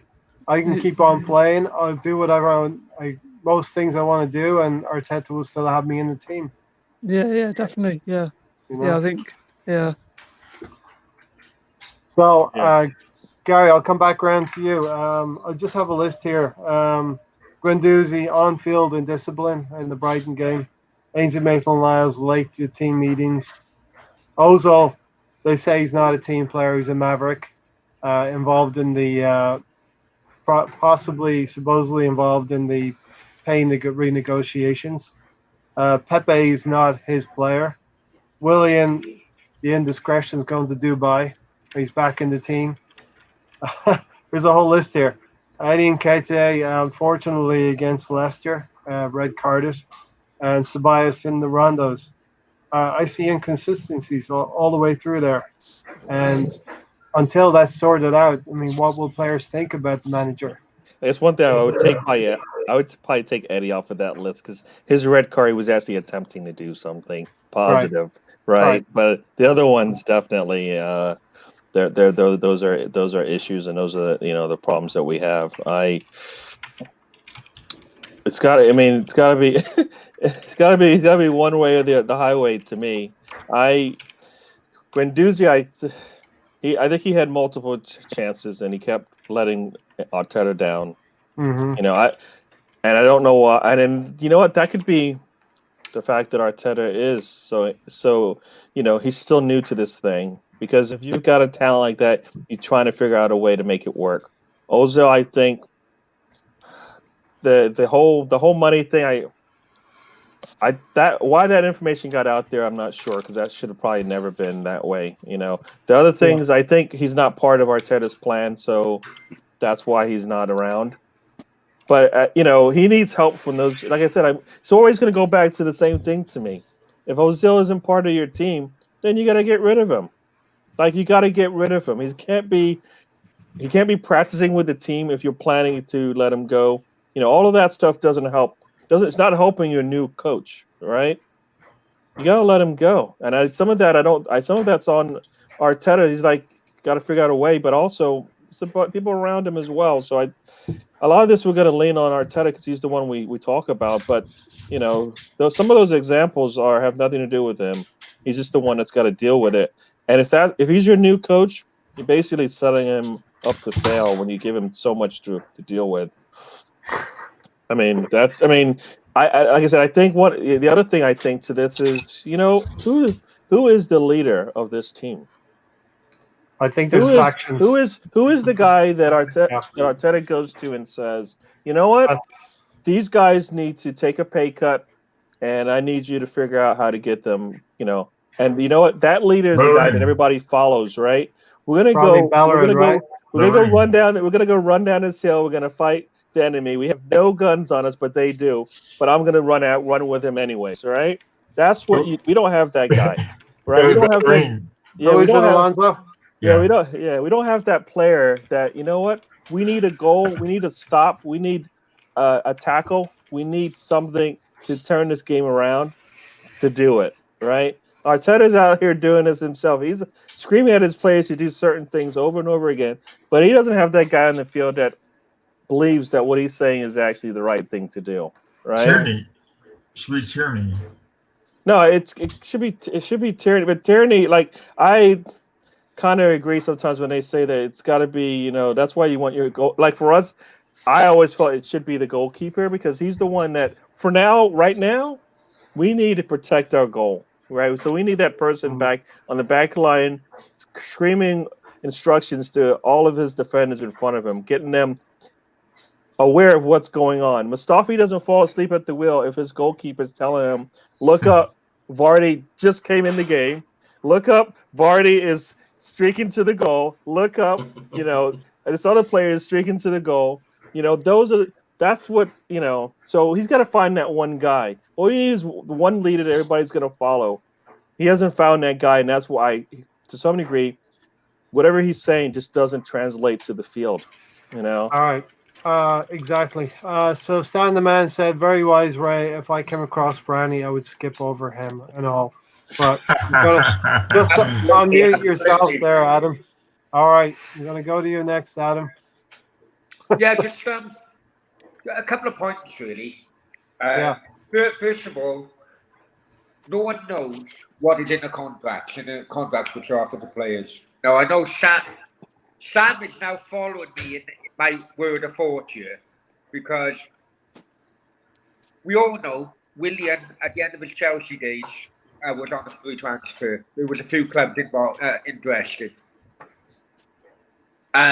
Arsenal team at the time wasn't good, still isn't good really, but I have a funny feeling that a certain amount of games were promised to Willian, and that was one of the reasons which he signed the contract. Because for me, he's not playing good enough to be in the team. And that does happen. That does happen a lot. And another thing as well, regarding inconsistencies, Ray, and you aren't the only one who's brought this up, but it's surrounding Willian going to Dubai, I think, isn't it, really? You know, a few last week or so on. But we all know that players these days are basically 22 players on the pitch, 22 different self-employed businesses, basically. That's what it is. right? Now, Willian was international period, so Willian wasn't playing for Brazil at the time, so they give him days off. Well, he had other work reasons. He could have went to Dubai for work reasons. You can't have a go at him. Arsenal give him days off. It's a complete non-story. But because he's not playing well, Arsenal fans are jumping on his back. It's not a non-story because you're leaving the country and during a pandemic. No, the country he was going to was Dubai, United Arab Emirates, and you're free to fly there. If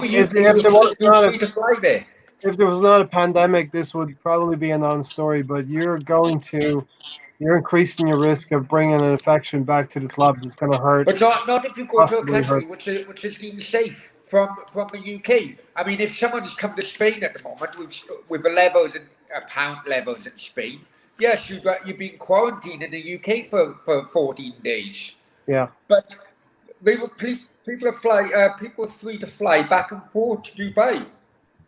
So, but I mean, can't see where the story is, if I'm honest. Well, think about it. El Neni has COVID, and he's in a more controlled environment than he's supposed to be, right? Than most of regular people out there, and he got it. So the chances that you go. Where did El Neni go? Yeah, but it doesn't matter. It's just another. The issue is that it's a risk, right? Yeah. Once you get on that plane and you leave, you're just exposing yourself to the risk that you may get it. So if you're on international duty, then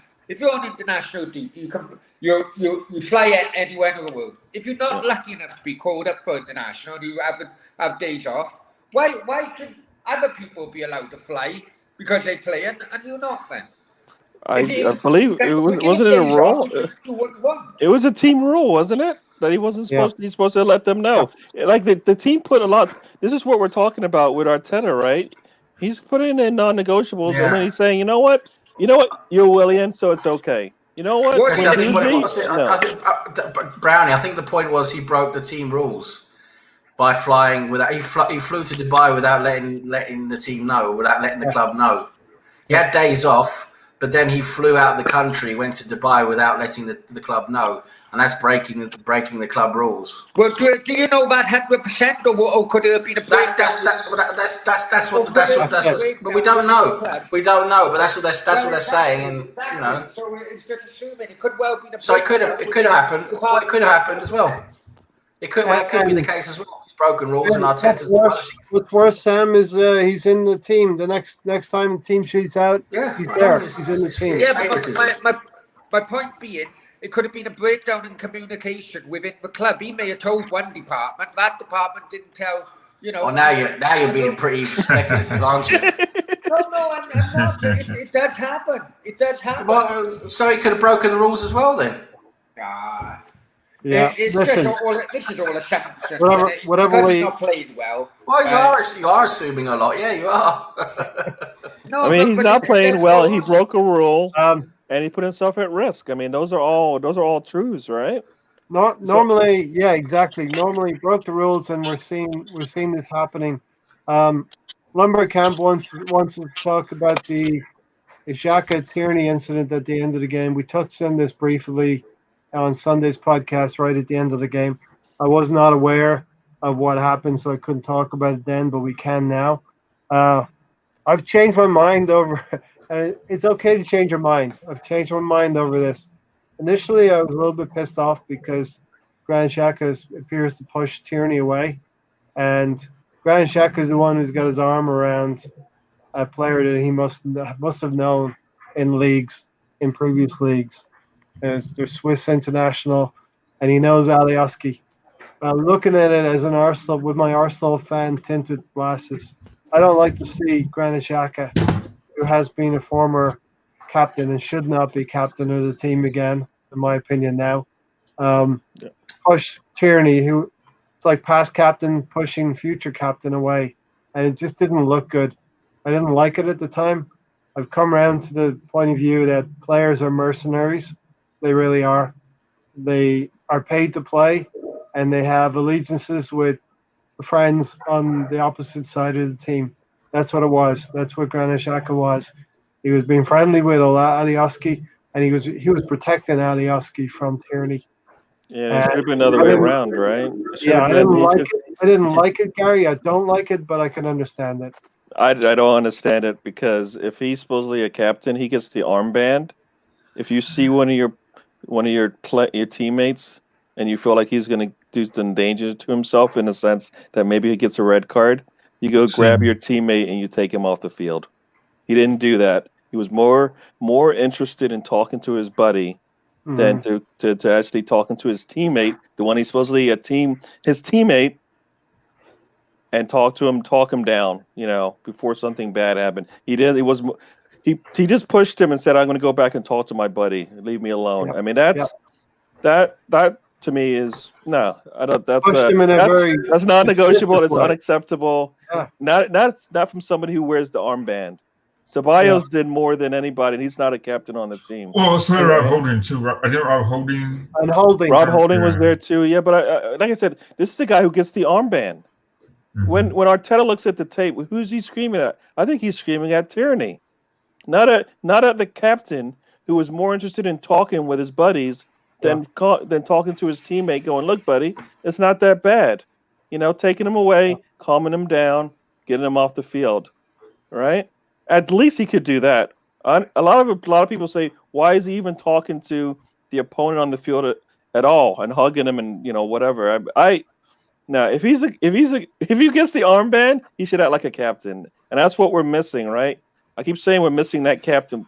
If that's what a captain does, and he pushes his teammate away when he's trying to have a chat with an opponent who essentially took out two of his players, two of his teammates had an interaction with him, and both of them were off the field. Jack is not upset about it, and Jack is not upset about it. He's got his arm around him.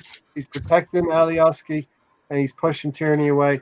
And Rob Holding acted more like a captain than Granit Xhaka there. Hey, so my concern is that Arteta probably looks at it and says, Tierney, what are you doing, blowing up like that? And he's like, wait a second, my teammate, he faked to death and got one of my teammates off, and then he took one of my other players off. That's So Alonso, what's your take on that incident? Well, seeing how I just heard Gary's explanation of it, it makes sense. And I think that Tierney was hit a moment because Alioski, whatever his name is, took out like Gary said, took out Pepe, whatever she's Pepe, and somehow he came out from the dead, right? And then he took out Saka. So it doesn't make sense on why Xhaka did what he did, and it's quite annoying because you want to give Xhaka the benefit of the doubt that he pushed Tierney away because he didn't want Tierney to get a red card after the match. But I see Gary's point of view too is that maybe he was friends with this guy off the pitch, and it's just a big mess. It kind of shows that there's no real leaders on the team except for Tierney and maybe Gabriel. So it's reminiscent of how the team is as far as leadership goes. It's really disappointing to see that, and you want the leadership group to be better than that, and it should be. And I think Arteta should hold him accountable, but he's not. Yeah. What we want to see is the team breathing as one body, and if Shaq is not there in that situation, doing what he should be doing for the team, it's like the players had clocked out. They literally clocked out when the final whistle went. They clocked out, and they weren't teammates anymore when they clocked out. The Assemble kind of disagrees with me. I think Xhaka most probably saved Tierney's Arsenal career. I will agree with that. I mean, the referee could have done something. Arteta would have got rid of him being an Emery signing. Ray was too busy making out he was disappointed with the team. I'm not going to agree with that. I just feel like, so Ceballos and Holding probably did more for saving his career than Xhaka did by I think definitely pushing him through the chest. Yeah. Holding did the most there to help Tierney out. Tierney was steamed, and he needed to get off the pitch, and Holding was there. They're friends, and I think someone asked, what's they're not a group anymore. They're a bunch of cliques within the dressing room. Yeah. You know. I mean, you look at Tierney when he goes off and plays for his homeland. You see him playing out there. You know, they're fighting. They're playing like you said. They're playing as 11 players. As those 11 players are playing as one. Right. And here's a great comment there from Lumber Camp. I feel sorry for Tierney the most. Man's a winner, surrounded by a bunch of models. Yeah. Darren, what was your take on it? Before quickly, we're going to get on to the Premier League preview, and it's going to be a very quick preview. I felt sorry for Jenny. I sort of agree with that comment that Lumber Camp. because I think Jenny's got a very sort of passionate, mature head on his shoulders, and I think, you know, Jenny's one of my favourite players anyway. And how he was treated by one of his own players was disrespectful. You don't go up to your opponent and sort of get all friendly after what has happened. I mean, yeah, clear the air, but don't push away your other teammates when, you know, when he was in that way, and you should be sort of comforting him rather than with the enemy. You know, as I've heard, I can't remember who said it. It was like, you know, smiting your enemy is a waste of breath. And I know Zaki said that. And it was Lee Dixon. He said that in one of his interviews that, you know, smiting at your enemies, you know, is waste of breath. You know. Great quote. Yeah. So I've got a lot of time for Tierney. I've got so much time for him because he's so passionate about. You know, he plays for the badge. Yeah. And not just for the money. Do you know what I mean? So that's what I like about him. Definitely. Okay, we've gone 2 hours. Any final points on that incident there? One final quick one. Yeah. Here's a quick one, I promise. Yeah. I agree with but in my opinion, they're all mercenaries. Every single player is a mercenary. Mm-hmm. I got my own reasons for saying that. But when I played, I got sent off twice after a game in a changing room. All right, because you still can be sent off even after the final whistle is gone. Yeah. Now, I think Xhaka, to be a captain, and okay, I know Xhaka's had captaincy taken off, but to be a captain, you need to be passionate. Yes, I agree, but you also need to be intelligent as well. You need to know when to show the passion and when to use your head. Okay, now. A couple of days previously, a couple of minutes previously, Pepe had a red card and was facing a suspension. Now, Xhaka would have thought, hang on, he's coming, you know, just cool him down, because the last thing Arsenal need is Tierney to have a ban and a suspension for games as well. Mm-hmm. I think Xhaka played it well there. I know the cuddling up and everything, but unfortunately, that's just the way the camera was, or the position the camera was at the time. Yeah. But I think Xhaka used his head, because if he wasn't there and pushed Tierney away, Tierney would have been sent off, and he would have had a player out in favour. Yeah. Well, let that roll a little bit, Adam. If Xhaka doesn't do anything, what do you think would have happened? It could well have been a 22-match brawl. A push. All on pitch. It could well have been. Because everybody would have been looking after one of their own. Yeah. And, you know, an argument or fisticuffs between two players could have mounted like And Sam, isn't it funny how things go full circle? Diego Maradona would have been involved in a 22-player brawl because that happened. That was fact. Well, I think the difference between Xhaka and Maradona, I don't think you can even call them. They don't even play in the same sport, in my view. I mean, Xhaka's a disgrace. He shouldn't be playing for Arsenal. He shouldn't even be on the field. He should be at another club ages ago. He keeps showing his true colours. He keeps showing what an absolute fraud he is. And, bringing in Thomas Partey was the best thing we did because, it keeps Xhaka on the bench when Partey's playing. So, I can't stand the guy. And the quicker we get rid of him, the better for me. All right, let's get to the Premier League preview and shock choice. Alonso, have you picked your shock choice? of the week? If not, I can skip around.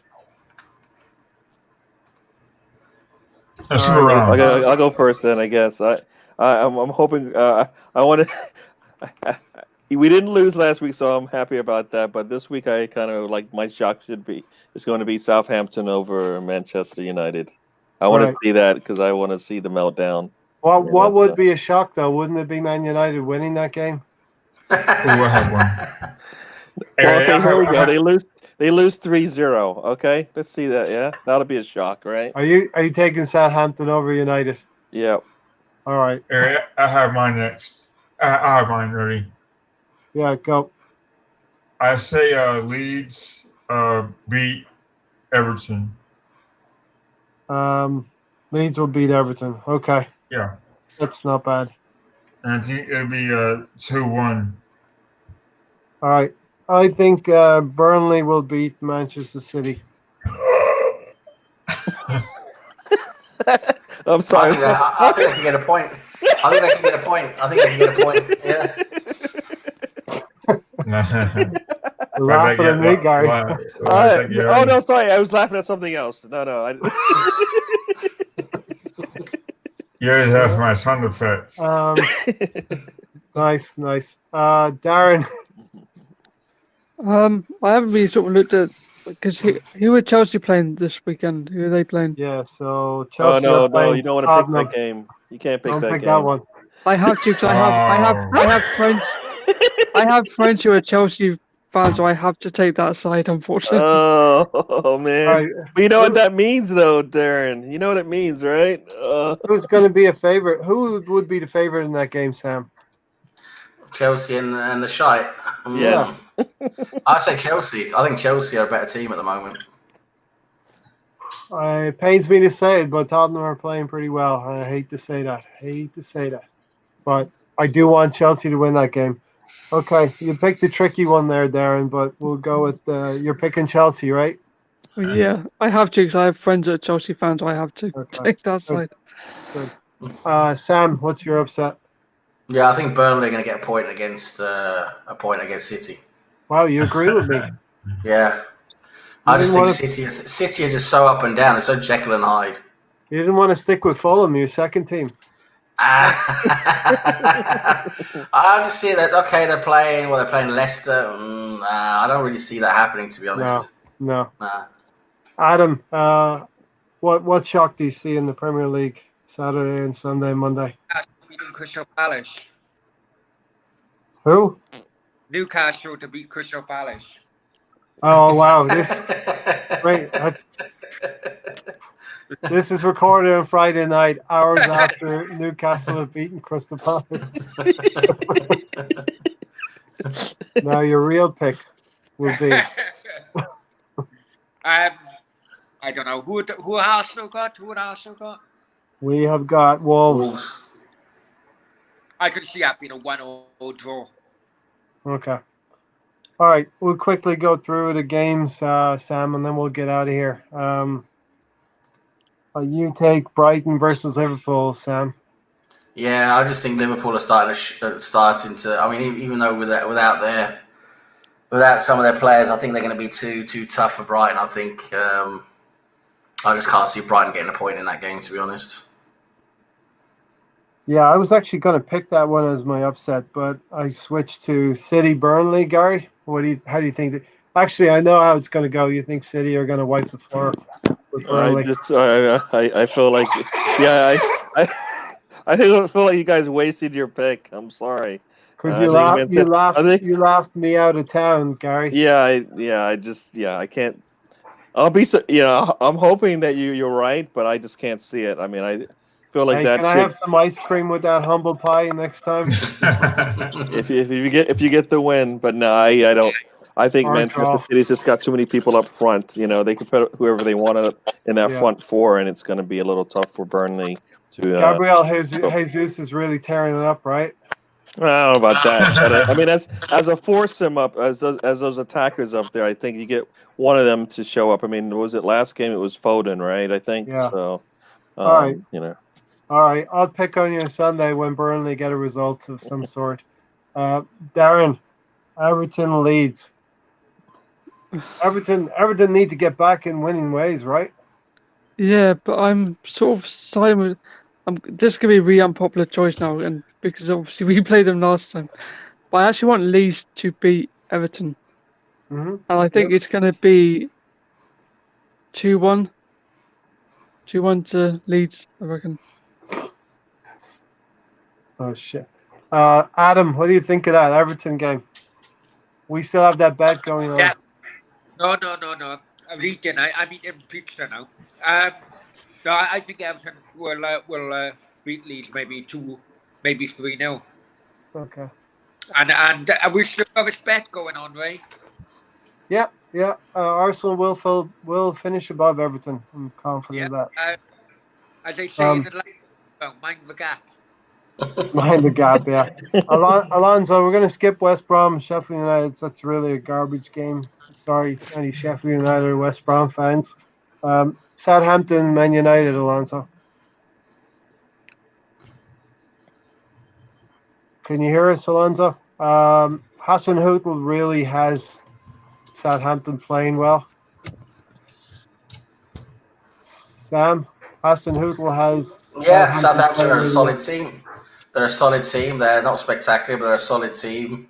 They're punching above their weight. We could say they've got a combination of good manager and some decent, hard-working players. No big stars, but they're just working well together as a unit. And yeah, of course they can cause Manchester United problems. Definitely. The thing is, I just think Manchester United are just if they show some passion and some desire on the day, if they actually want to turn up and play, I think they're just too good for Sheffield United. Their attack with Bruno Fernandes, Rashford and Southampton. Yeah. They're just too good for Southampton to be honest. I think you're better to have a good team than a team of good players. Does that make sense? Southampton are a good team. Man United are a team of good players. All of a sudden, though, they can come together. Though that Bruno Fernandes is getting a penalty, right? We know that, right? That's just going to happen, right? Yeah, they were able to fall over. Gary, next one, Chelsea, Tottenham. You got it. I don't even want to. I don't. No. I don't want to. Sorry, guys. Well, I mean, I guess.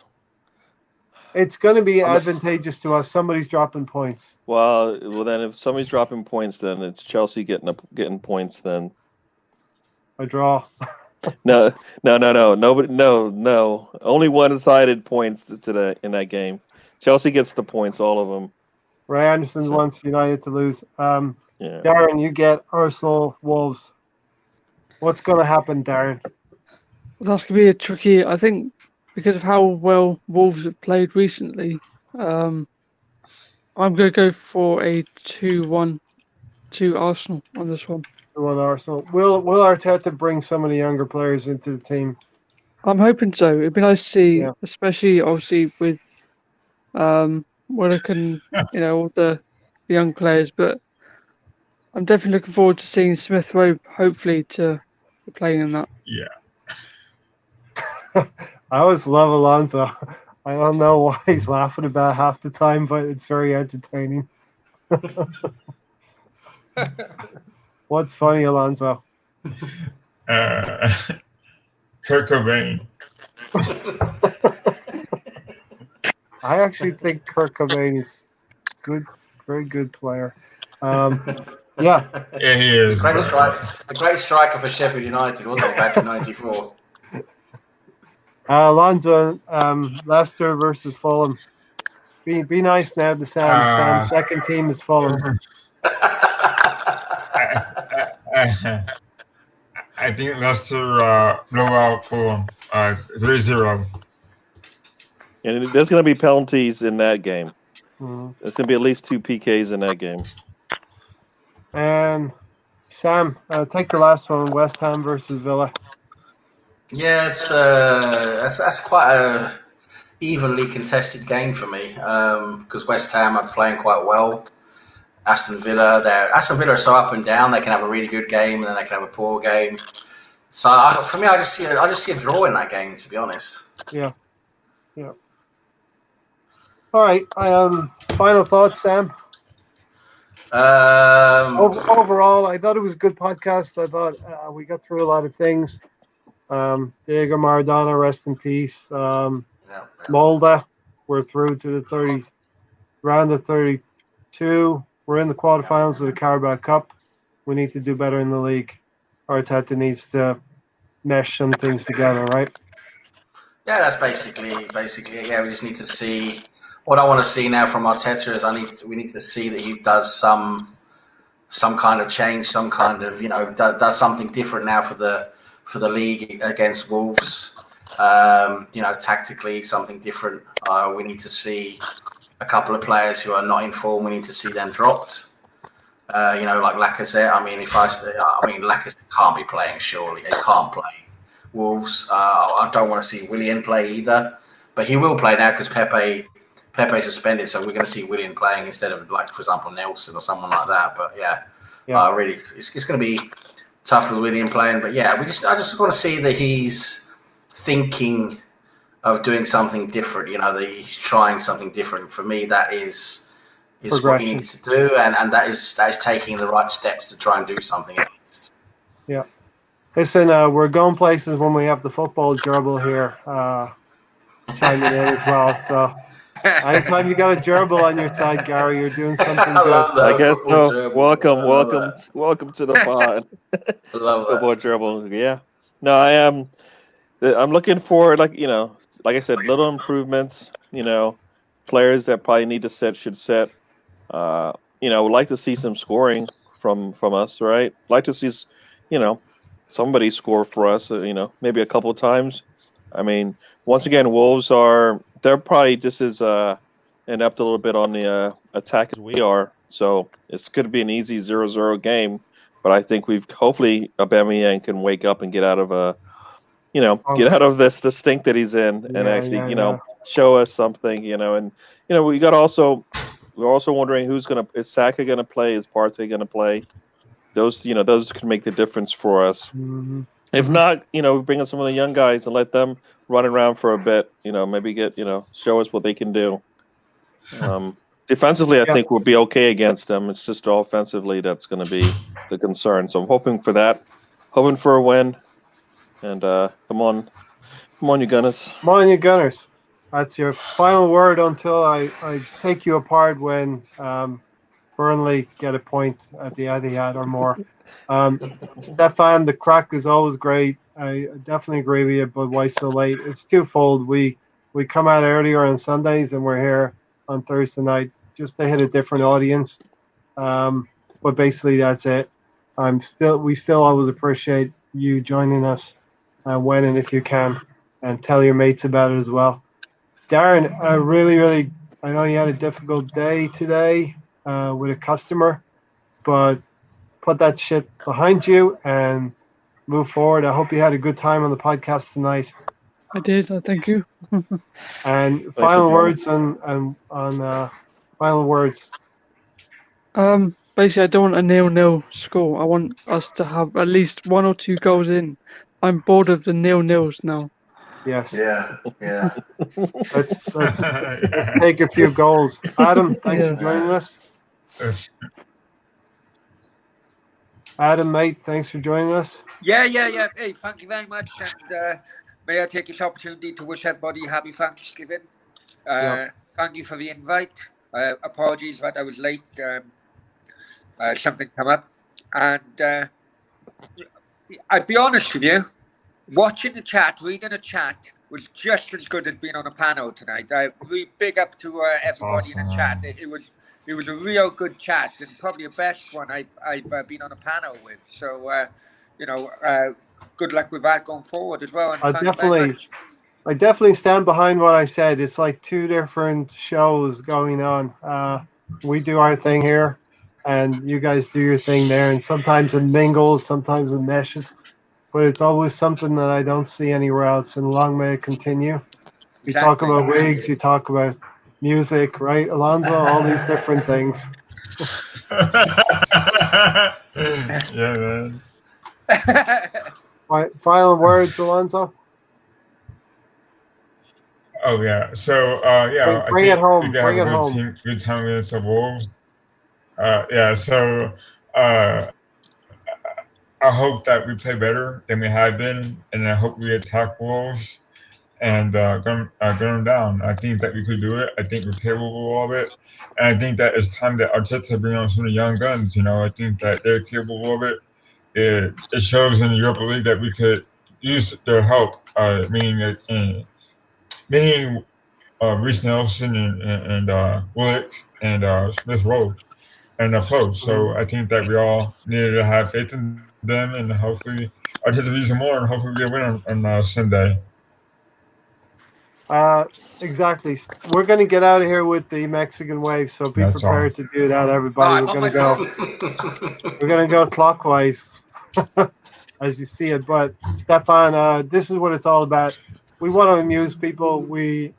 Gary doesn't like the Mexican wave. I can see that. I don't think I know what it is. I keep thinking. I feel like I'm screwing it up.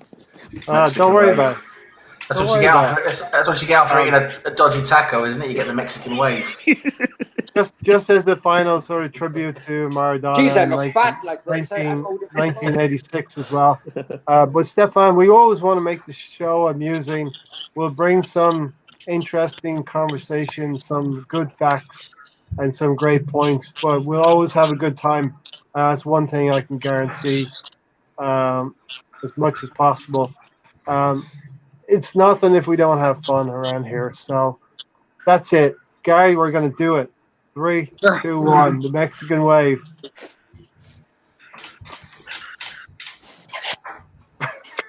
Oh my God, you're terrible. Faster.